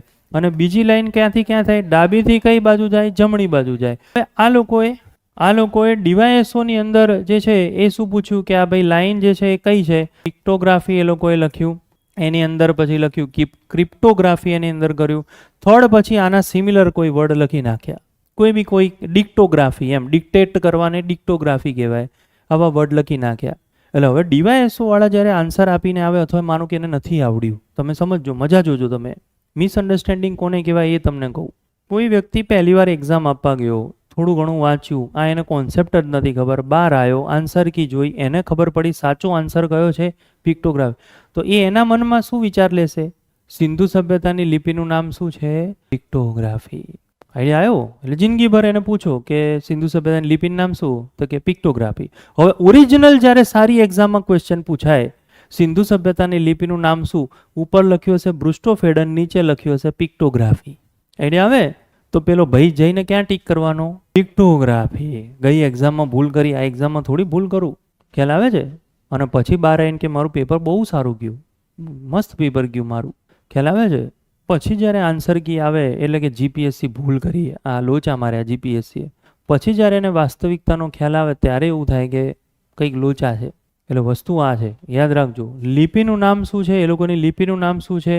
બ્રુસ્ટોફેડન. હજી સુધી ઉકેલાઈ નથી. હવે યુપીએસસીનું લેવલ જુઓ.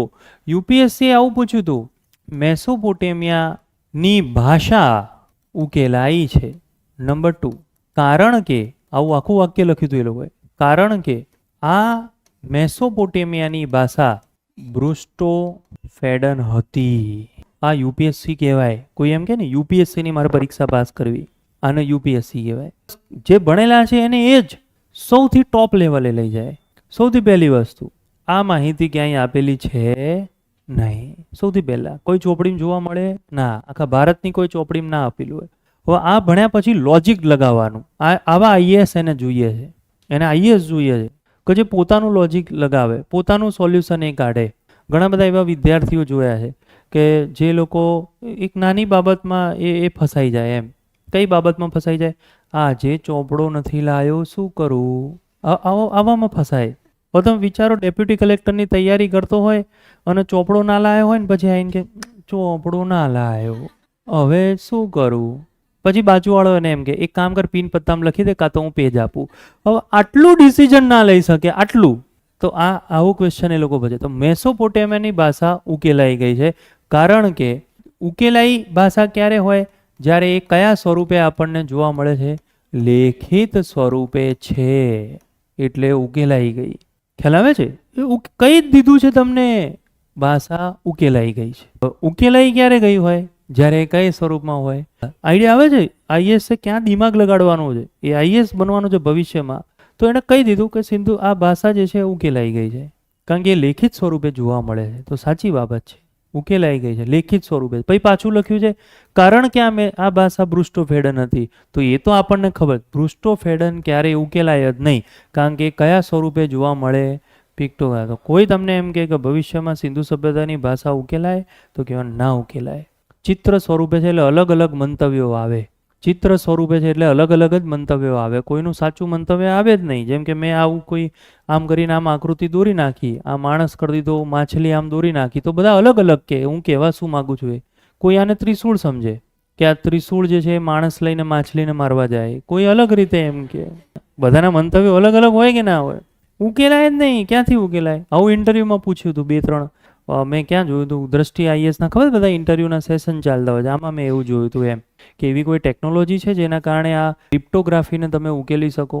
અને એણે કીધું હતું એકચ્યુઅલી એનો ઈશારો જે હતો એ ક્વોન્ટમ કોમ્પ્યુટર તરફ હતો. આજે quantum computer, artificial intelligence, deep learning, ખબર છે ને, જાતે નિર્ણયો લે, જાતે લે. તો એણે સાચો આન્સર આપ્યો કે આ માણસ તો નહીં ઉકેલી શકે, કારણ કે ચિત્ર સ્વરૂપે છે અને માણસના વિચારો તો જુદા જુદા રીતે રજૂ થવાના.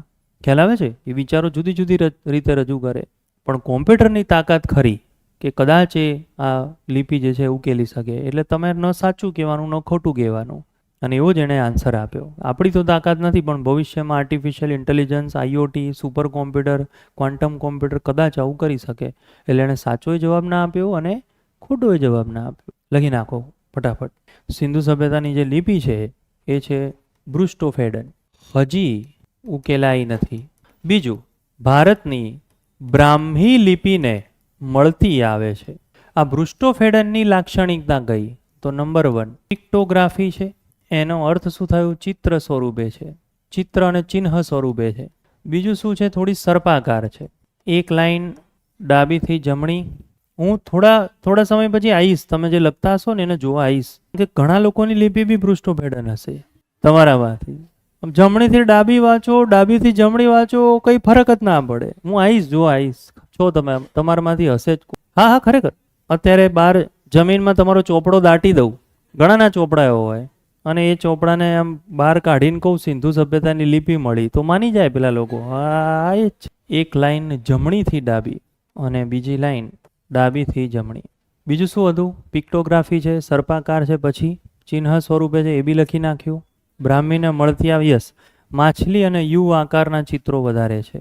માછલી અને યુ શેપના ચિત્રો વધુ છે. સાઈડમાં એક્સ્ટ્રા વસ્તુ લખી નાખીએ. મેસોપોટેમિયાની લિપિ ઉકેલાઈ છે કારણ કે એ શબ્દો સ્વરૂપે છે એટલે એ ઉકેલાઈ ગઈ. શબ્દ સ્વરૂપે છે એટલે ઉકેલાઈ ગઈ. ચિત્ર સ્વરૂપે છે એટલે આપણી ના ઉકેલાય. તો આ MCQ બીજો, એક પશુપતિનાથ સંદર્ભે કઈ બાબત સાચી, બીજું બૃષ્ટોફેડન સંદર્ભે કઈ બાબત સાચી. 4 વિધાન આપેલા હોય એટલે તમારું કામ પૂરું. વિધાનવાળાની તૈયારી કરો ને તો વન લાઇનર જેવા MCQ તો સેકન્ડોમાં પૂરા થાય, એ કહી દઉં તમને. અને બધું ઊંધું ચાલે છે. વન લાઇનરની તૈયારી કરો ને પછી એમાંથી વિધાનવાળા સીધા એક્ઝામમાં દેખાય એટલે એ ના થાય. કોઈ બી શબ્દ આવ્યો ને એને વિધાનમાં કન્વર્ટ કરી દેવાનું. ધારો કે તમારા મગજમાં શબ્દ હોય આર્ટિફિશિયલ ઇન્ટેલિજન્સ, તો એવું જ વિચારવાનું 4 વિધાનમાંથી શું આવે, આવું વિચારી જ લેવાનું કે આમાં 4 બેસ્ટ વિધાન કયા મુકાય. ધારો કે કરંટ અફેર કંઈ વાંચતા હોય ને એની અંદર આવ્યું PM મફત સૂર્ય ઘર બિજલી યોજના, ખબર છે ને આવું કંઈક યોજના છે, તો બસ એને 4 વિધાન વિચારવાના કે એમાં બેસ્ટ 4 વિધાન કયા આવે. આવું તૈયારી તમારી હશે તો તમને એક્ઝામની અંદર વાંધો ના આવે. આ બધું વિચારશીલ રહેવું પડે. સતત ને સતત બધા કહે છે કે આમાં જોડાયેલા રહો, એ યાદ તો છે. નવી ટેકનિક્સ, તમારે યાદશક્તિની નવી ટેકનિક અપનાવવાની, લખાણની નવી ટેકનિક અપનાવવી, શોર્ટ નોટ્સની નવી ટેકનિક અપનાવવાની, રિવિઝનની નવી ટેકનિકો અપનાવી. ડિટેલમાં તમે વાંચો, જેમાં જરૂર નથી એને ઉડાવી દો કે આ ટોપિક હું નહીં વાંચું, ભલે પૂછાય. યસ, ઘણી આ બાબતો ઉપર બી તમારે ધ્યાન આપવું પડે. તમારે સ્કોરિંગ ઉપર ધ્યાન આપવાનું છે. ધારો કે મારી વાત કરું તો ધારો કે મેં તમને કીધેલું છે મેથ્સ છોડી દીધું, આખું રિઝનિંગ આખું કરી નાખ્યું. મેથ્સમાં ટકા અને 2 ટ્રેન ને સામેથી આવે ટ્રેનના સરવાળા અને દૂર જાય તો બાદબાકી ને એક આ થાંભલો ઊભો છે ને ટ્રેન કેટલા સેકન્ડમાં પસાર કરે, આ બધા જવાબો મારા ક્લાસમાં જોરદાર આવે. ઘેર જાઉં તો એકનો જવાબ ના આવે. ક્લાસમાં સાહેબ પેલી જે ટ્રીક કીધી હોય ને, જે એમને દાખલો ગણાયો હોય એનો જવાબ તો અહીં સેકન્ડોમાં આવે. એમ આંગળી ઉચીને પહેલાં જ જવાબો આપતા હતા. પણ જ્યારથી ઘરે જઈને દાખલો ગણીએ આપણે, એક્સરસાઇઝનું પાછળ ચાલુ કરો એટલે એકનો જવાબ ના આવે. અને રીતો બધી ગોખેલી, ગણિતની બધી ગોખેલી. એમ કેલેન્ડરનો દાખલો હોય, કોઈનો બી દાખલો હોય, રીતો બધી મોઢે. પણ ત્યાં એક્ઝામમાં જે રકમ પૂછાવી એમાં એ રીત અપ્લાય જ ના થતી હોય, અપ્લાય જ ના થાય. બધું જુદું જ દેખાય એની અંદર. રેર કોઈ સાચા પડી જાય અચાનક જ. તો આ આખી બાબતો જે આપણે કમ્પ્લીટ કરી એ સિંધુ સભ્યતાના સમાજની બાબતો હતી. હવે જેના ઉપર આપણે ફોકસ કરીએ છીએ, હેડિંગ આપજો, સિંધુ સભ્યતા જે છે એનો વેપાર. લખવાનું કંઈ બાકી તો નથી ને હવે તમારે? તો એ લોકોનો મુખ્ય વ્યવસાય જે છે એ છે એ લોકોનો વેપાર. ચલો હવે વેપારના પોઈન્ટ થોડા સમજી લો તમે લોકો. વેપારના થોડા પોઈન્ટ તમે એકવાર જોઈ લો. પીઆઈની પરીક્ષા ગઈ હતી, બહુ પહેલાંનો સમયગાળો છે. આ પીઆઈની પરીક્ષા કોરોના પહેલાં આવી હતી. અને એ કોરોના પહેલાં જે પીઆઈની પરીક્ષા આવી એમાં ભયંકર એક ક્વેશ્ચન પૂછી નાખ્યો સિંધુ સભ્યતામાંથી, અને કેટલાય લોકો એની અંદર કન્ફ્યુઝ થઈ ગયા. પહેલાં મેસોપોટેમિયાની વાત કરું કે મુખ્ય વ્યવસાય એ લોકોનો વેપાર છે. એ લોકો દરિયાઈ વેપાર કરે છે, એ લોકો વિદેશ વેપાર કરે છે, બધા સાથે કરે છે. મેં તમને કીધું હતું 3 સભ્યતાઓ એની સમકાલીન છે. ચીની સભ્યતા છે, એના પછી કઈ હતી મેસોપોટેમિયા, એના પછી કઈ હતી બેબીલોનની સભ્યતા, મિશ્ર સભ્યતા, સુમેરુ લોકો બધા સાથે વેપાર કરે છે. પણ સૌથી વધારે વેપાર દરિયાઈ વેપાર કે આ વેપાર હોય એમાં સૌથી વધુ વેપાર, ધ્યાન રાખજો બરાબર, કોની સાથે કરે છે? એ મેસોપોટેમિયા સાથે સૌથી વધારે વેપાર થાય. અને આ જે વેપાર થાય એ થાય બાર્ટર પ્રથાથી વેપાર થાય. વેદિકમાં બી એવું છે, આ પ્લેનો વેપાર છે. એક વસ્તુ આપવાની, બીજી વસ્તુ સામે લેવાની. આપણે જે એમને આપીએ છીએ, બોલો એને શું કહેવામાં આવે? નિકાસ કહેવાય કે નહીં? નિકાસ જો સૌથી વધુ થતી હોય તો એક કપાસની થાય. કપાસ જે છે એનો જો ક્વેશ્ચન આવે તો કપાસને મેસોપોટેમિયામાં કહેવાતું સિન્ડેન, અને બેબીલોન જે છે એમાં કપાસ ઓળખાય સિંધુ. હવે આની એક જબરજસ્ત સ્ટોરી છે. સિંધુ સભ્યતામાં સ્ટોરીઓ બહુ નથી, પણ એક સ્ટોરી છે જે ફરતા કોઈક યુટ્યુબની અંદર મેં એ ચેનલની અંદર જોઈ લીધી. એ સ્ટોરી બહુ જબરજસ્ત છે, બહુ મસ્ત સ્ટોરી છે, સાંભળવા જેવી છે. આપણા બધા માટે એમને ઉપયોગી સ્ટોરી કે આ લોકોએ નગર આયોજન શરૂ કર્યું એટલે કપાસ મોકલવાનું ત્યાં ચાલુ કર્યું. સુતરાઉ કાપડમાં બાંધે ને બધામાં કપાસ મોકલે. વચ્ચે સિંધુ નદી આવે, વરસાદ પડે, આ તે, તો કપાસ બગડી જાય. કપાસને એવું બહુ ભેજવાળું વાતાવરણ ના જોઈએ, કારણ કે સાવ નાનો તાંતણો હોય, રેશમ ને તાંતણો તમે લઈ લો તો સાવ સાદા એકદમ કોમન એ હોય કપાસ. અને વધારે ભેજ ને વરસાદ પડે બગડી જાય. સમુદ્રમાં નદીઓમાં તોફાન આવે, કંઈ બી આવે તો એ બગડી જાય. તો આ લોકો સમુદ્રનો વેપાર કરતા હતા, દરિયાનો વેપાર કરતા, બગડી જાય. પછી આ લોકોએ ચાલુ કર્યું કે કંઈક એવું કરીએ કે આ કપાસ જે છે એ ના જાય. પછી એ લોકો માતાજી જે છે એમાં માતૃદેવીની પૂજા કરતા હતા, પશુપતિનાથની પૂજા કરતા હતા. મેં તમને કીધું કંકુ સિંદૂરના જાણકાર હતા, છે ને? કંકુ સિંદૂરના એ લોકો જાણકાર હતા. થોડી એ લોકોને એવું શોધે એમ કે કંઈક એવું સુતરાઉ કાપડનો આપણે કોથળો બનાવીએ કે જેનાથી આ કપાસ જે છે જેમાં ભરીને આપણે એને મોકલીએ. એમ કરતાં સિંધુ સભ્યતાએ શોધ સંશોધનો કરતાં ધ્યાન રાખજો, શોધ સંશોધનો કરતાં સિંધુ સભ્યતાએ શણની શોધ કરી. સિંધુ સભ્યતાએ શણની શોધ કરી છે. શણમાં મૂક્યું, કપાસ મોકલવાનું ચાલુ કર્યું. એ સાથે મહિલાઓ બી કંઈક વિચારતી હતી, કારણ કે એ આધ્યાત્મિક મહિલાઓ, આધ્યાત્મિક વધારે હોય, સુકન અપસુકન આ બધામાં બહુ માને, માતૃદેવીની પૂજા કરે. તો એ વિચારતી હતી કે આપણે શું કરીએ. તો પુરુષોએ શણની શોધ કરી, સ્ત્રીઓએ સાથિયાની શોધ કરી કે આપણે એક ચિહ્ન દોરીએ બહાર માતાજીનું, એ ચિહ્ન આપણે દોરીને મૂકીએ, શુભ પ્રતીક આપણે દોરીને મૂકીએ તો શણનો કોથળો બન્યો. કોથળા ઉપર એ લોકોએ સાથિયો દોર્યો, સાથિયો જેને કહેવાય છે સ્વસ્તિક, આ દોર્યું. અને પછી શણનો કોથળો મોકલ્યો. એવું કહેવાય છે 450 વર્ષ સુધી એક કપાસનો તાંતણો એ બગડ્યો નથી, ભીનો નથી. 400 વર્ષ સુધી એક કઈ કપાસની બોરી અહીંથી મોકલી હોય ને એટલી ત્યાં પહોંચે જ. અને એનાથી પેલા લોકો બહુ ખુશ થઈ ગયા, મેસોપોટેમિયા, અને બહુ તાંબુ આપણને આપ્યું, બહુ સમૃદ્ધ વેપાર થઈ ગયો પછી. અને ત્યારથી ભારતનું પહેલું શુભ પ્રતીક સાથિયો છે. એ એવું કહેવાય છે કે માતૃદેવીએ મહિલાઓને કીધું કે આ દોરીને તમે જાઓ. સાથિયાનો ઇતિહાસ શું? ચલો મને કહો. કોઈ નહીં. આ ઇતિહાસ તમારે માનવો જ પડશે. કોઈની જોડે સાથિયાનો કોઈ ઇતિહાસ જ નથી, એટલે તમારા જોડે છૂટકો જ નથી હું જે કહું એને માનવાનો. તો એવું કહેવાય છે ત્યારથી સાથિયો શુભ પ્રતીક છે. અને હડપ્પામાં ઘણી બધી મૂર્તિઓની આસપાસ, પથ્થરોની આસપાસ સાથિયો દોરાયો છે. અને એટલે જ્યારે વેપાર શરૂ કરવાનો હોય, દિવાળીનો વેપાર શરૂ થાય એના ચોપડાથી, એની નોંધણીથી, એટલે ચોપડા પૂજનમાં પહેલાં સાથિયો દોરાય. ખ્યાલ આવે? એ વખતે લોથલના દરેક ઘરો વેપારી ઘરો હતા, એટલે વેપારની કોઈ વસ્તુ તમે લો એને સાથિયો કહેવાય. ખ્યાલ આવે? એટલે સાથિયો દોરાય એની અંદર. પછી તો એ ચલણ બની ગયું એમ, કંઈ બી ખરીદો, કંઈ બી કરો એટલે સાથિયો દોરમ દોર કરે. એવું ના વિચારતા હું મારી એક્ઝામ પહેલાં એક સાથિયો ઉડાવી દઉં પેપરમાં, એટલે આપણું પેપર હાઈ ક્લાસ જાય એમ. દોરી નાખે, OMR સીટ હજી તો આવી, એ લે સાથિયો કંકુ લઈને જ આવ્યો હતો એમ. કે 200 માર્કનું પેપર છે, 10 ક્વેશ્ચનમાં સાથિયો દોરું તો બાકી 190માં તો હું લખી નાખીશ, ટીકડા કરી દઈશ. પણ કોઈ પણ ચિહ્ન કે કંઈ પણ એ લોકોને OMR સીટમાં દેખાય તો આખી OMR સીટ શું થઈ જાય? આખી રદ થઈ જાય. ઇવન 2 ટીક કર્યા હોય તો બી ઇસ્યુ થઈ જાય છે. તો સૌથી વધારે નિકાસ એ લોકોની કપાસની થાય. સાથિયાની શોધ થઈ ગઈ, શણની શોધ થઈ ગઈ, મેસોપોટેમિયા કપાસ આપણું જાય. આયાત સૌથી વધુ જેની થતી, બરાબર? બોલો, એ આપણને શું મળતું હતું? તાંબુ. તાંબુ તો અહીંયા આવે જ, પણ પછી સાયન્સ ચાલુ થયું. તાંબુ અને ખાલી જગ્યા ભેગું કર્યું અને એ લોકોએ શું બનાવી દીધું? પિત્તળ બનાવી દીધું. આ સિંધુ સભ્યતાએ તાંબુ અને ખાલી જગ્યા ભેગું કર્યું અને શું બનાવી દીધું? કાંસું. તો હવે જોજો તમે, પિત્તળ વત્તા કાંસું, આની શોધ પણ તમને પૂછાય કોણે કરી? બોલો, તો આન્સર શું આવે? સિંધુ. પણ તાંબાની શોધ કોણે કરી? આવું આવે તો આન્સર શું આવે? મેસોપોટેમિયા. કોણ હવે મને એનો આન્સર આપશે? તાંબુને શું ભેગું કરો તો પિત્તળ થાય, તાંબુને શું ભેગું કરો તો કાંસું થાય. તમારે અત્યાર સુધી કયા સબ્જેક્ટ પતી ગયા છે? ખાલી મને એટલું કહો તો. પોલિટી અને મેથ્સ, અને આ ઇતિહાસથી જો ચાલુ થાય. Okay, done. ચલો આ કહો મને, તાંબુ અને બોલો ફટાફટ. કોઈ કહેશે તાંબુ અને ટીન ભેગું કરો તો કાંસું બને, અને તાંબુ અને શું કીધું? ઘાસ. ત્યાંથી તો કઈ સાંભળો, બ્રાસ કહો છો ઇંગ્લિશ. બોલો, તાંબુ અને ઝીંક ભેગું કરો, ઝીંક અથવા જસત ભેગું કરો તો એ બની જાય, પિત્તળમાં કન્વર્ટ થઈ જાય. તો આની શોધ સિંધુ સભ્યતાએ કરી. આ બધાની શોધ સિંધુ સભ્યતાથી થઈ. હવે ક્વેશ્ચન આ પૂછ્યો તો પીઆઈની પરીક્ષામાં, સિંધુ સભ્યતા, આટલું લખી નાખો પછી આગળ જોઈએ. લખી નાખો બરાબર. શેનો? જ્યુટ.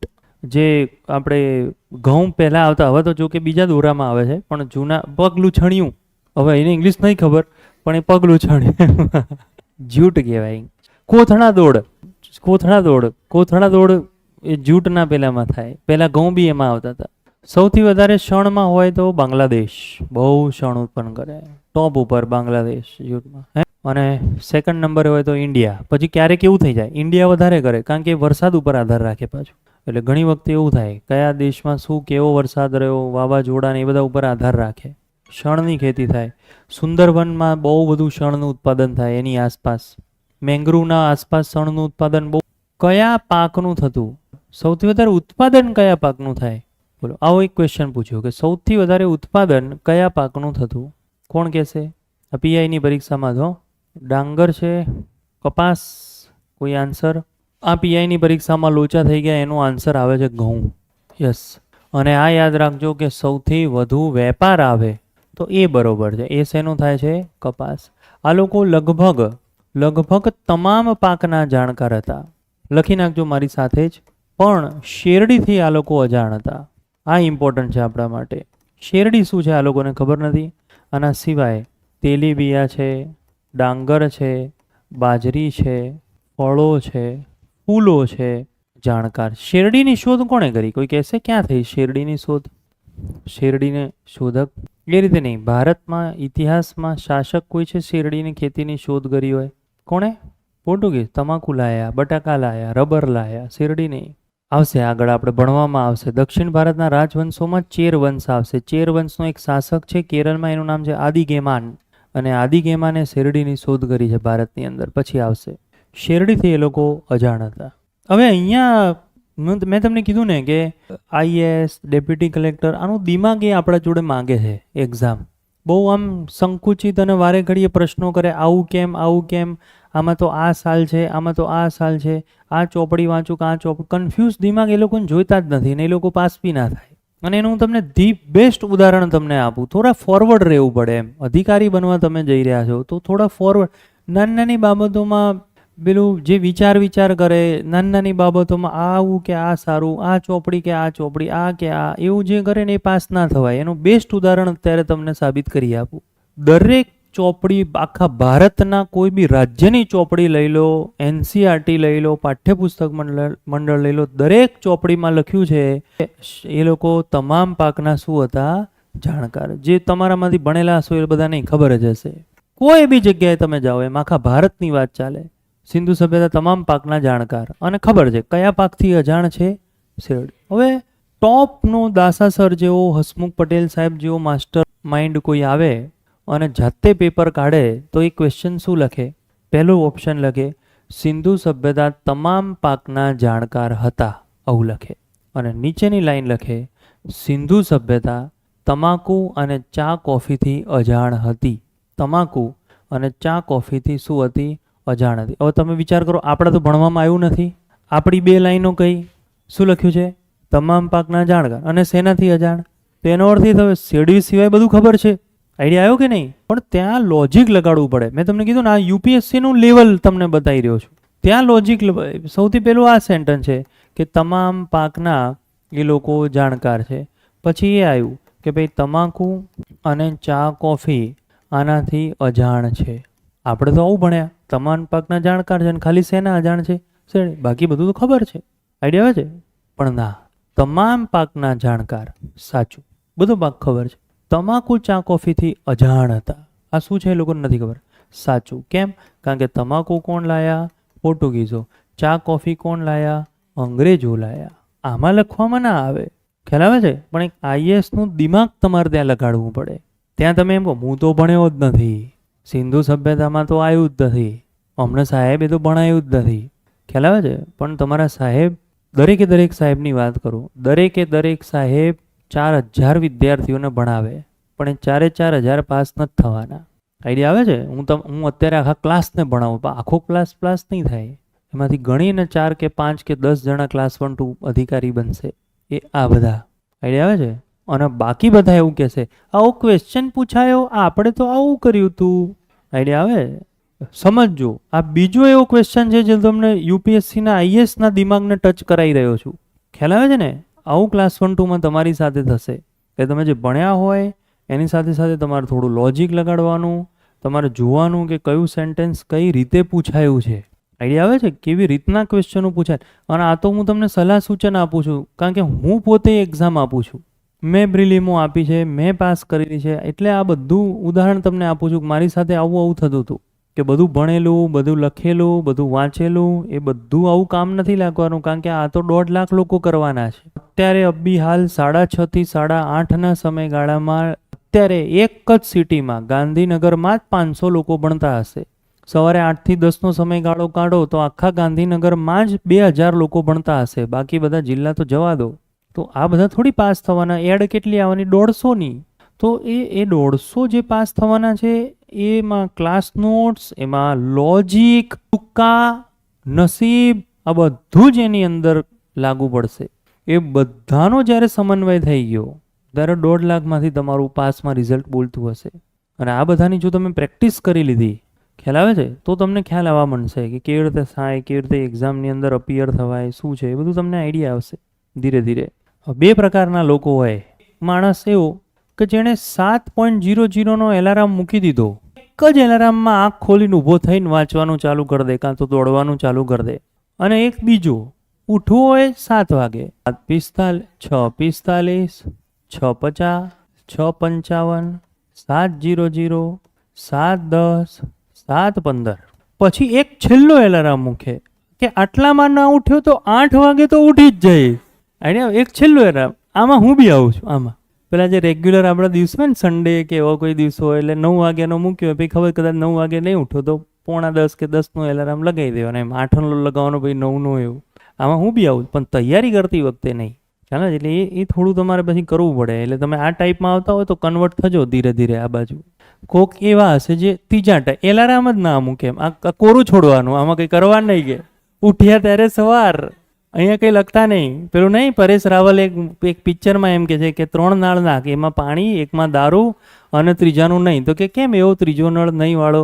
તો કે જ્યાં ના પીવું હોય ત્યારે એ નળનો યુઝ કરવાનો. એવું કે.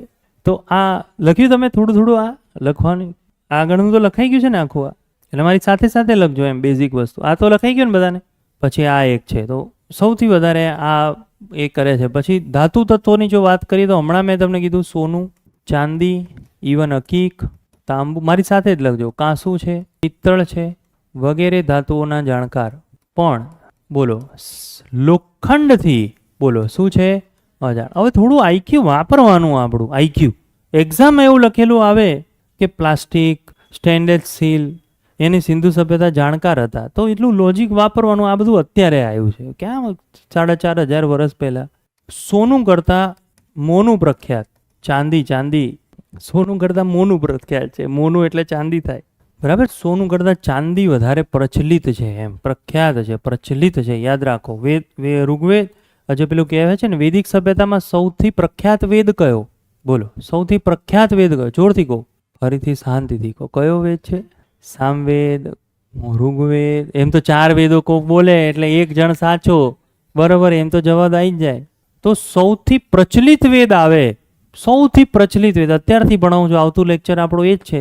સૌથી પ્રચલિત વેદ આવે ને તો એ અથર્વવેદ છે. કારણ કે એમાં તંત્ર મંત્ર, જાદુ ટોણા ટોટકાઓ, ખ્યાલ આવે છે, સુપરસ્ટિશિયસ વસ્તુઓ, કે લાલ રૂમાલ સાથે રાખો તો શુભ ગણાય, નહીં તો ના ગણાય શુભ. આવું બધું બહુ હતું. અને કંઈ ભૂલ થઈ ગઈ હોય તો શું કરવાનું? એમ કે ધારો કે 7 દિવસના ઉપવાસ રાખ્યા હોય ને એમાંથી ઉપવાસ એક મિસ થઈ ગયો, કે એક ભૂલથી ખવાઈ ગયું, તો શું કરવાનું? એ બધું અંદર આપેલું છે. એટલે લોકોને સૌથી પવિત્ર નહીં, સૌથી પ્રચલિત વેદ જે લાગે એ કયો લાગે? અથર્વવેદ. આવું છે નહીં. પણ પ્રાચીન જોવા જઈએ તો એ પ્રાચીન એ ઋગ્વેદ જ છે. તો સોનું કરતાં ચાંદી જે છે વધારે પ્રખ્યાત હતું. આના સિવાય 3 શબ્દો મારી સાથે જ લખજો, બહુ પ્રખ્યાત હતા. નંબર 1 કહેવામાં આવે છે મૃદભાંડ. મૃદભાંડ એટલે ચીકણી માટીના વાસણો બનાવે અને એને વેચે. એના પછી ટેરાકોટા, એટલે કે લાલ પકવેલી માટી છે એ માટીના વાસણો બનાવે અને એ લોકો વેચે. પછી મેં તમને લખાઈ દીધેલું છે સ્ટીએટાઇટ. સ્ટીએટાઇટ એટલે મુલાયમ પથ્થરના આ લોકો બનાવતા હતા સિક્કા. લોખંડથી અજાણ લખ્યું ને તમે, સાથે સાથે જ પોઈન્ટ બનાવી દો. આ 3 શબ્દો સૌથી વધારે એવા શબ્દો છે જે એક્ઝામની અંદર આપણને પૂછાતા હોય છે. આના સિવાય જો જોવા જઈએ તો હાથી દાંતના વાસણો, સોય, કાંસકો, ઓજારો મળ્યા છે. હાથી દાંતના ઓજારો છે. એમ તમે સમાજમાં એક લાઈન લખજો, કાં તો અહીંયા લખો તો અહીંયા લખજો, યુદ્ધના પુરાવા નથી. મેં તમને કીધું હતું ને પહેલાં, યુદ્ધના પુરાવા નથી. સિંધુ સભ્યતામાં યુદ્ધના પુરાવા કે તલવારના પુરાવા નથી. આ ધ્યાન રાખજો. સાઈડમાં સમાજમાં ક્યાંક લખી નાખો, યુદ્ધ કે તલવારના પુરાવા નથી. આ સિવાય કોડી છીપલાના આભૂષણો, સૌથી વધુ સુતરાઉ, ત્યારબાદ ઊન. એટલે ફેમસ છે એમ, લખવાની જરૂર નથી, ખબર પડી ગઈ એમ. કાપડમાં જોવા જઈએ તો સૌથી વધારે સુતરાઉ કાપડ, અને એના પછી જોવા જઈએ તો ઊન જે છે એ સૌથી વધારે એ લોકોના પ્રચલિત હતા. સિંધુ સભ્યતાની અંદર જે મૃદભાંડ છે એમાં ચિત્રોવાળા ઘડા મળી આવેલા છે, અને એ મળી આવેલા છે લોથલ. આ વેપારમાં સૌથી વધારે જાય ચિત્રોવાળા ઘડા, અને એટલા માટે લોથલને લોકકલાની જનેતા કહે છે. આ બી હાઈ ક્લાસ આર્ટ એન્ડ કલ્ચરનો ક્વેશ્ચન છે. સિંધુ સભ્યતાની કઈ જગ્યા એ લોકકલાની જનેતા છે? જવાબ આવે લોથલ, કારણ કે ત્યાંથી ચિત્રોવાળા ઘડા મળ્યા છે, ઘડા ઉપર ચિત્રો દોરે. આર્ટ એન્ડ કલ્ચરમાં તમારે આવશે કદાચ. આના સિવાય એ લોકો બે કામ કરે છે. સામાન્ય ઉદ્યોગો પણ જોવા મળે છે, એમાં કાપડ ઉદ્યોગ, એક પેલું જે તમામ પાકના જાણકાર છે ને, એમાં મેં ગયા લેક્ચરમાં તમને કીધું હતું, આજે એ લખીને રાખજો. તમામ પાકના જાણકાર છે ને, એમાં હું બોલ્યો હતો પહેલા લેક્ચરમાં, ગળીની ખેતી કરતા હતા. રિતિક રોશનની આપણે વાત કરી હતી, ગળીનો વેપાર કરતો હતો. મોહેનજોદડો મૂવીમાં રિતિક રોશન ગળીનો વેપાર કરે છે. તો આ જે સેન્ટેન્સ તમે લખ્યું, તમામ પાકના જાણકાર છે, એમાં સાઈડમાં હજી ક્યાંક લખી નાખજો, ગળીની ખેતી કરતા હતા. ગળીની ખેતીના પુરાવા મળ્યા છે મોહેનજોદડો. આ બી લખજો, ગળીની ખેતીના પુરાવા મોહેનજોદડો જે છે ત્યાંથી આપણને મળેલા છે. હોમવર્ક લખાવું છું, દરેક લેક્ચરમાં એકાદ હોમવર્ક તમને આપીશ, જેથી તમે કંઈક સર્ચ કરો. સાઈડમાં હોમવર્ક લખો, તાજેતરમાં કચ્છની કઈ જગ્યાથી ડેરી ઉદ્યોગના પુરાવા મળ્યા છે. ખબર હોય તો બોલતા નહીં કે તાજેતરમાં કચ્છની કઈ જગ્યાથી, તાજેતરમાં કચ્છની કઈ જગ્યાથી ડેરી ઉદ્યોગ અને પશુપાલન ના પુરાવા. ડેરી ઉદ્યોગ લખો તો પણ ચાલશે, એટલે ડેરી ઉદ્યોગ એ લોકો કરે છે. આના સિવાય મહેરગઢ જે છે આ આપણે ભણી ચૂકેલા છે. મહેરગઢમાંથી સૌ પ્રથમ ઘેટા બકરા ઉછેરના પુરાવા મળ્યા છે. ખબર છે ને, આપણે ચર્ચા કરી હતી એની, કે એ લોકોનું મહેરગઢ પહેલું ગામડું હતું, યાદ છે ને, આપણે ભણ્યા હતા. પ્રથમ ગામડું કયું છે એ લોકોનું? મહેરગઢ. અને મહેરગઢ પાકિસ્તાનની એવી જગ્યા છે જ્યાંથી સૌથી પહેલી વાર ઘેટા બકરાના ઉછેરના પુરાવા મળ્યા છે. પહેલું ગામડું છે મહેરગઢ સિંધુ સભ્યતાનું, અને અહીંયાથી ઘેટા બકરાના ઉછેર થતા હોય એવા પુરાવા પણ મળી આવેલા છે. લખવાનું બાકી હોય તો હમણાં હું પેજ ઓપન કરીશ. આના સિવાય એ લોકો શું કરે છે કે ઈંટો પકવવાની ભઠ્ઠી પણ છે એ લોકો પાસે, અને લાલ માટીની ઈંટો પકવે. ઈંટો પકાવવાની ભઠ્ઠી છે અને લાલ માટી છે એની ભેગી કરી અને એ લોકો ઈંટો પકવે. અહીંયા બી છે, વાવોલમાં તમે જાઓ તો એ ત્યાં છે. સુરેન્દ્રગઢમાં ઈંટો પકાવવાની ભઠ્ઠી જે છે એનું મોટું કારખાનું છે. ઈંટો પકાવવાની ભઠ્ઠીઓ મળી આવે. ઈંટો, લાલ પકવેલી ઈંટો છે, અને એનું માપ જોવા જઈએ તો 4:2:1 આ એનું માપ કહેવામાં આવે છે. એનું માપ છે 4:2:1. આશરે એક ઇતિહાસકાર એવું કીધું છે 28 સેન્ટીમીટર લાંબી. ખબર છે ને, 14 સેન્ટીમીટર. 4:2:1 નો રેશિયો કરવાનો તો લખો 14 સેન્ટીમીટર પહોળી એટલે વાઇડ, અને 7 સેન્ટીમીટર પેલું નથી કહેતા લંબાઈ, પહોળાઈને ઊંચાઈ આપણે કહીએ એમ ગુજરાતીમાં, હાઇટ ઊંચી જોવા મળે છે. 28 સેન્ટીમીટર લાંબી, 14 સેન્ટીમીટર વાઇડ એટલે પહોળાઈ, અને 7 સેન્ટીમીટર ઊંચી ઈંટો આ લોકો બનાવતા હતા. એટલે 4:2:1. ભૂલથી પરીક્ષાની અંદર આવું બી પૂછી શકે છે, 1:2:4.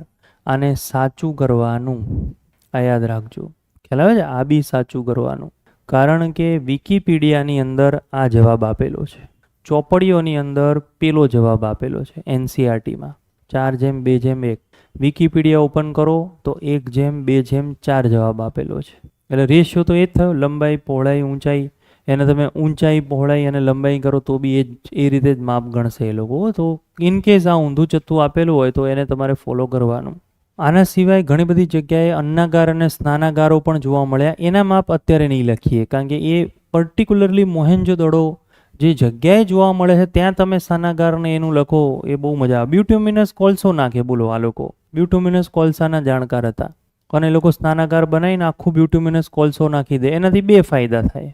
સૌથી પહેલો નંબર ફાયદો, કોલસાનું પાણી એની અંદર જોવા મળે, બ્યુટ્યુમિનસ જોવા મળે તો પાણી કાળું દેખાય. ખ્યાલ આવે? પારદર્શક ના દેખાય. પાણી કયું દેખાય? સામૂહિક સ્નાન કરવા એ લોકો જાય તો શું થાય? પાણી કાળું હોય તો એકબીજાને જોઈ ના શકે, નંબર 1. અને સેકન્ડ વસ્તુ, જો એની અંદર બ્યુટ્યુમિનસ કોલસો નાખેલો હોય તો પાણી જે છે ને એ થોડું બહુ સાદી ભાષામાં કહું તો ડેડ સી તમે નામ સાંભળ્યું હશે કે એમાં મીઠાનું પ્રમાણ વધારે હોય તો માણસો એના ઉપર તરે. જોર્ડન છે ને, જોર્ડન, એમાં ડેડ સી છે. ડેડ સી એટલું બધું મીઠું છે કે માણસ ડેડ જ ના થાય, તર્યા કરે. આખો ઊંધો કોન્સેપ્ટ છે. માણસ ડૂબે જ નહીં એમ. એટલે કોઈની તાકાત હોય તો ડેડ સીમાં ડેડ થઈને બતાવો. એટલે એનું નામ પાડ્યું છે ડેડ સી, જોર્ડનમાં છે. હવે ડૂબે જ નહીં તો માણસ મરે ક્યાંથી? ખ્યાલ આવે છે? તો બ્યુટુમિનસ કોલસો જો અંદર નાખી દીધો હોય ને તો તમે સમજો એની અંદર કોઈ બી કચરો જ આવે ને, કચરો તો એ ઉપર તરતો હોય એટલે બીજા દિવસે આવીને કચરો કાઢી નાખવાનું, પાણી ચોખ્ખું ને ચોખ્ખું. વિશ્વની પહેલી જગ્યા છે મોહેન્જો-દડોનું સ્નાનાગાર, જ્યાં પાણીને સ્વચ્છ કરવાના પુરાવા જોવા મળ્યા છે. પાણી ગાળવાના પુરાવા જોવા મળ્યા. બોલો, એ પ્રક્રિયા છે. એ લોકો બ્યુટુમિનસ લઈ લે અને બ્યુટુમિનસની થેલી બનાવે. આપણું આરો એના ઉપર બનેલું છે. આરો હોય ને, આપણો આરો પ્લાન્ટ, એમાં જ્યારે પેલો આરોવાળો, મેન્ટેનન્સવાળો એની કોઇલ ફેંકીને જતો રહે ને, ત્યારે આરોની એક કોઇલની અંદર કોલસાના ઝીણા ઝીણા ટુકડા હશે, અતિ શુદ્ધ પ્રકારના કોલસા. એટલે આરો મોંઘું છે, કારણ કે એમાં એન્થ્રેસાઇટ બ્યુટુમિનસનો ભૂકો છે. સૌથી મોંઘું એન્થ્રેસાઇટ અને બ્યુટુમિનસ. અને સૌથી વધારે એન્થ્રેસાઇટ કોલસાનો ઉપયોગ કરતો તો 53,000નું આરો તમારે પકડવાનું હોય, ડોલ્ફિનનું આવે. એની અંદર એન્થ્રેસાઇટ કોલસાનું એક નાની પેલું કહે છે ને, ટ્યુબ કહે છે કે શું કહે છે, એ નાખેલી હોય. એમાંથી પાણી પસાર થાય એટલે પાણી બહુ ચોખ્ખું રહે અંદર, આવું કહે છે એની અંદર. બાકી 4,000 વાળું જે લોકલ વપરાય એ કાળા પથ્થર હોય, કાંકરી, અને પછી કે લો આ અમારું શુદ્ધ પાણી. પછી આવડો મોટો પથ્થરી થાય, એમ પથ્થરો થાય કિડનીમાં, એવું થાય. ચાલો, તો આજલે સુધી આજનો લેક્ચર રાખીએ. કાલે ફરીથી આપણે મળીએ કાલના લેક્ચરમાં. ચલો, લાઈવ જેટલા જોડાયેલા છો સાંભળી લો. 2-3 વસ્તુ ધ્યાન રાખજો ખાસ. 2-3 વસ્તુ તમને બતાવી દઉં, ધ્યાન રાખજો ખાસ. પ્રાચીન ભારતમાં 2-3 કોમન ક્વેશ્ચનો જે મને બધાએ પૂછ્યા એનો તમને જવાબ આપી દઉં. આજુબાજુ આવતા જતા ઇતિહાસને લગતો કોઈ બી ક્વેશ્ચન થાય તો મને પૂછતા રહેજો. અને તમારા બધામાંથી જ જેણે મને ક્વેશ્ચનો પૂછ્યા છે એના જવાબો તમે સાંભળી લો. એટલે એ બધા વચ્ચે શું થઈ જાય, શેર થઈ જાય. કાલે લેક્ચર પતાવીને 2-3 જણાએ મને 1-2 ક્વેશ્ચન પૂછ્યા, એનો જવાબ આપી દઉં. સૌથી પહેલાં એ કહું કે કોઈ બી ક્વેશ્ચન થાય, કંઈ બી થાય, તમને એવું લાગે કે આ સરને કંઈ બી ક્વેશ્ચન પૂછો છે તો તમે મને પૂછી શકો છો, પહેલી બાબત. સેકન્ડ બાબત એ થાય કે એક ક્વેશ્ચન એવો આવ્યો કે ભાઈ અમારે કઈ બુક વાંચવી, તો હું જે તમને ભણાવું છું એ 3 બુકમાંથી ભણાવું છું. ખ્યાલ આવે છે? અને મેઇન એનો બેઝ કહેવાય એનસીઆરટી, એનો બેઝ કહેવાય. એટલે ફિલહાલ મારું સજેશન એ છે કે ઇતિહાસની અત્યારે કોઈ બુક ના લો, કારણ કે 2 લેક્ચરમાંથી જ તમને ખબર પડી ગયું હશે કે તમે આખા ભારતની કોઈ ચોપડી લઈને આવશો ને એમાં આ માહિતી નહીં મળે. કારણ કે હું 3-4 બુકમાંથી ભણાવતો, હવે તમને બધાને ખબર છે બુકોમાં કેવું આ માહિતી અહીં આપેલી હોય ને આ માહિતી અહીં આપેલી હોય ને 3-4 જગ્યાએ આપેલી હોય. ફિલહાલ કોઈ બુક ના લો, કશું કોઈ અત્યારે બુક વાંચવાની જરૂર નથી. આરામથી આખું પ્રાચીન ભારત કમ્પ્લીટ થઈ જાય.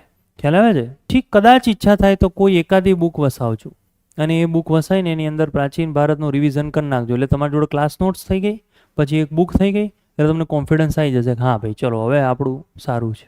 એટલે ફિલહાલ બુકની પાછળ ના દોડો, જે અવેલેબલ છે એને વાંચો. પાછા એવું ના કરતા કે જે બુક છે એ કોઈ ના આપી આવે, લે મને તો ના પાડી હવે રાખતું કે બુક જ નથી જોઈતી કે અમારે અવેલેબલ છે કંઈ છે તો તમે રીડિંગ કરવાનું રાખો. બાકી ફિલહાલ તમારે કંઈ બુકની જરૂર કશું પડવાની નથી. આ પહેલી વસ્તુ. બીજી બધાને એવા પ્રશ્નો છે ક્લાસ નોટ્સ બનાવીએ ના બનાવીએ, આ કરીએ તે કરીએ. મારું તો એવું મંતવ્ય છે ભાઈ ભવિષ્યમાં તમારે મેઇન્સ લખવાની છે અને મને એટલી તો ખબર છે પોતે જે લખેલું હોય ને એ બહુ યાદ રહે, લાંબા સમય સુધી યાદ રહે, રિવિઝનમાં ફાયદો થાય.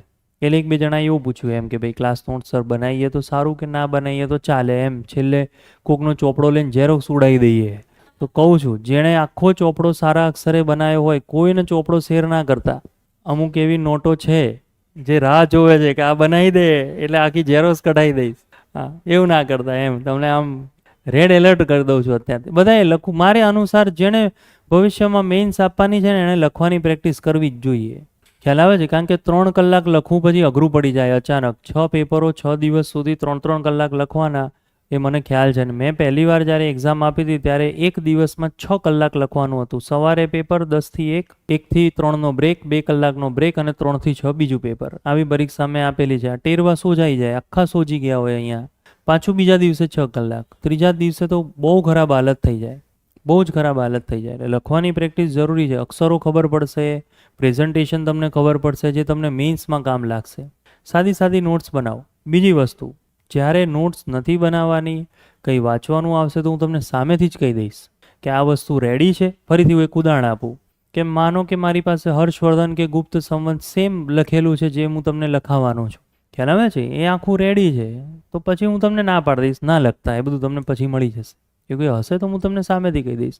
શરૂઆતના લેક્ચરોમાં એકવાર સમજી લો, નોટ્સ કઈ રીતે બને, શું થાય, આ સમજી લો તમે, પછી પાછળથી તો બધું થઈ રહેશે, એમાં કોઈ ચિંતા કરવાની જરૂર નથી. ફરજિયાત કંઈ આખો ચોપડો નથી બનાવવાનો, પણ હવે ચલો એના સિવાય કોઈ સવાલ હોય તો મને કહો. આ 2 સવાલ કોમન હતા, એના સિવાય કોઈને ભાઈ કોઈ બી ક્વેશ્ચન હોય તો કહો. એટલે ચોપડી બોપડીની ચિંતા ના કરો, એનસીઆરટી વાંચવું હોય તો વાંચજો, વાંધો નહીં. પાઠ્યપુસ્તક મંડળ વાંચવું હોય તો વાંચજો, પણ ટોપિક જે ચાલે છે એને જોડાયેલા રહેજો. પ્રાચીન ચાલે છે અને તમે હવે ઘેર જઈને એવું વિચારો કે લાવો એનસીઆરટી કાર્ડ ગાંધીજી ચાલુ કરું, ખ્યાલ આવે છે, તો આ બધું કરતાં પહેલાં એકવાર પૂછી લેજો કે ભાઈ મારું પ્રાચીન ભારત સારું છે, હવે હું ગાંધીજી વાંચું કે આધુનિક વાંચું, એ બધું કંઈ બી હોય તો મને પૂછતા રહેજો. ચલો હવે મળીએ છીએ આપણે કાલના લેક્ચરમાં.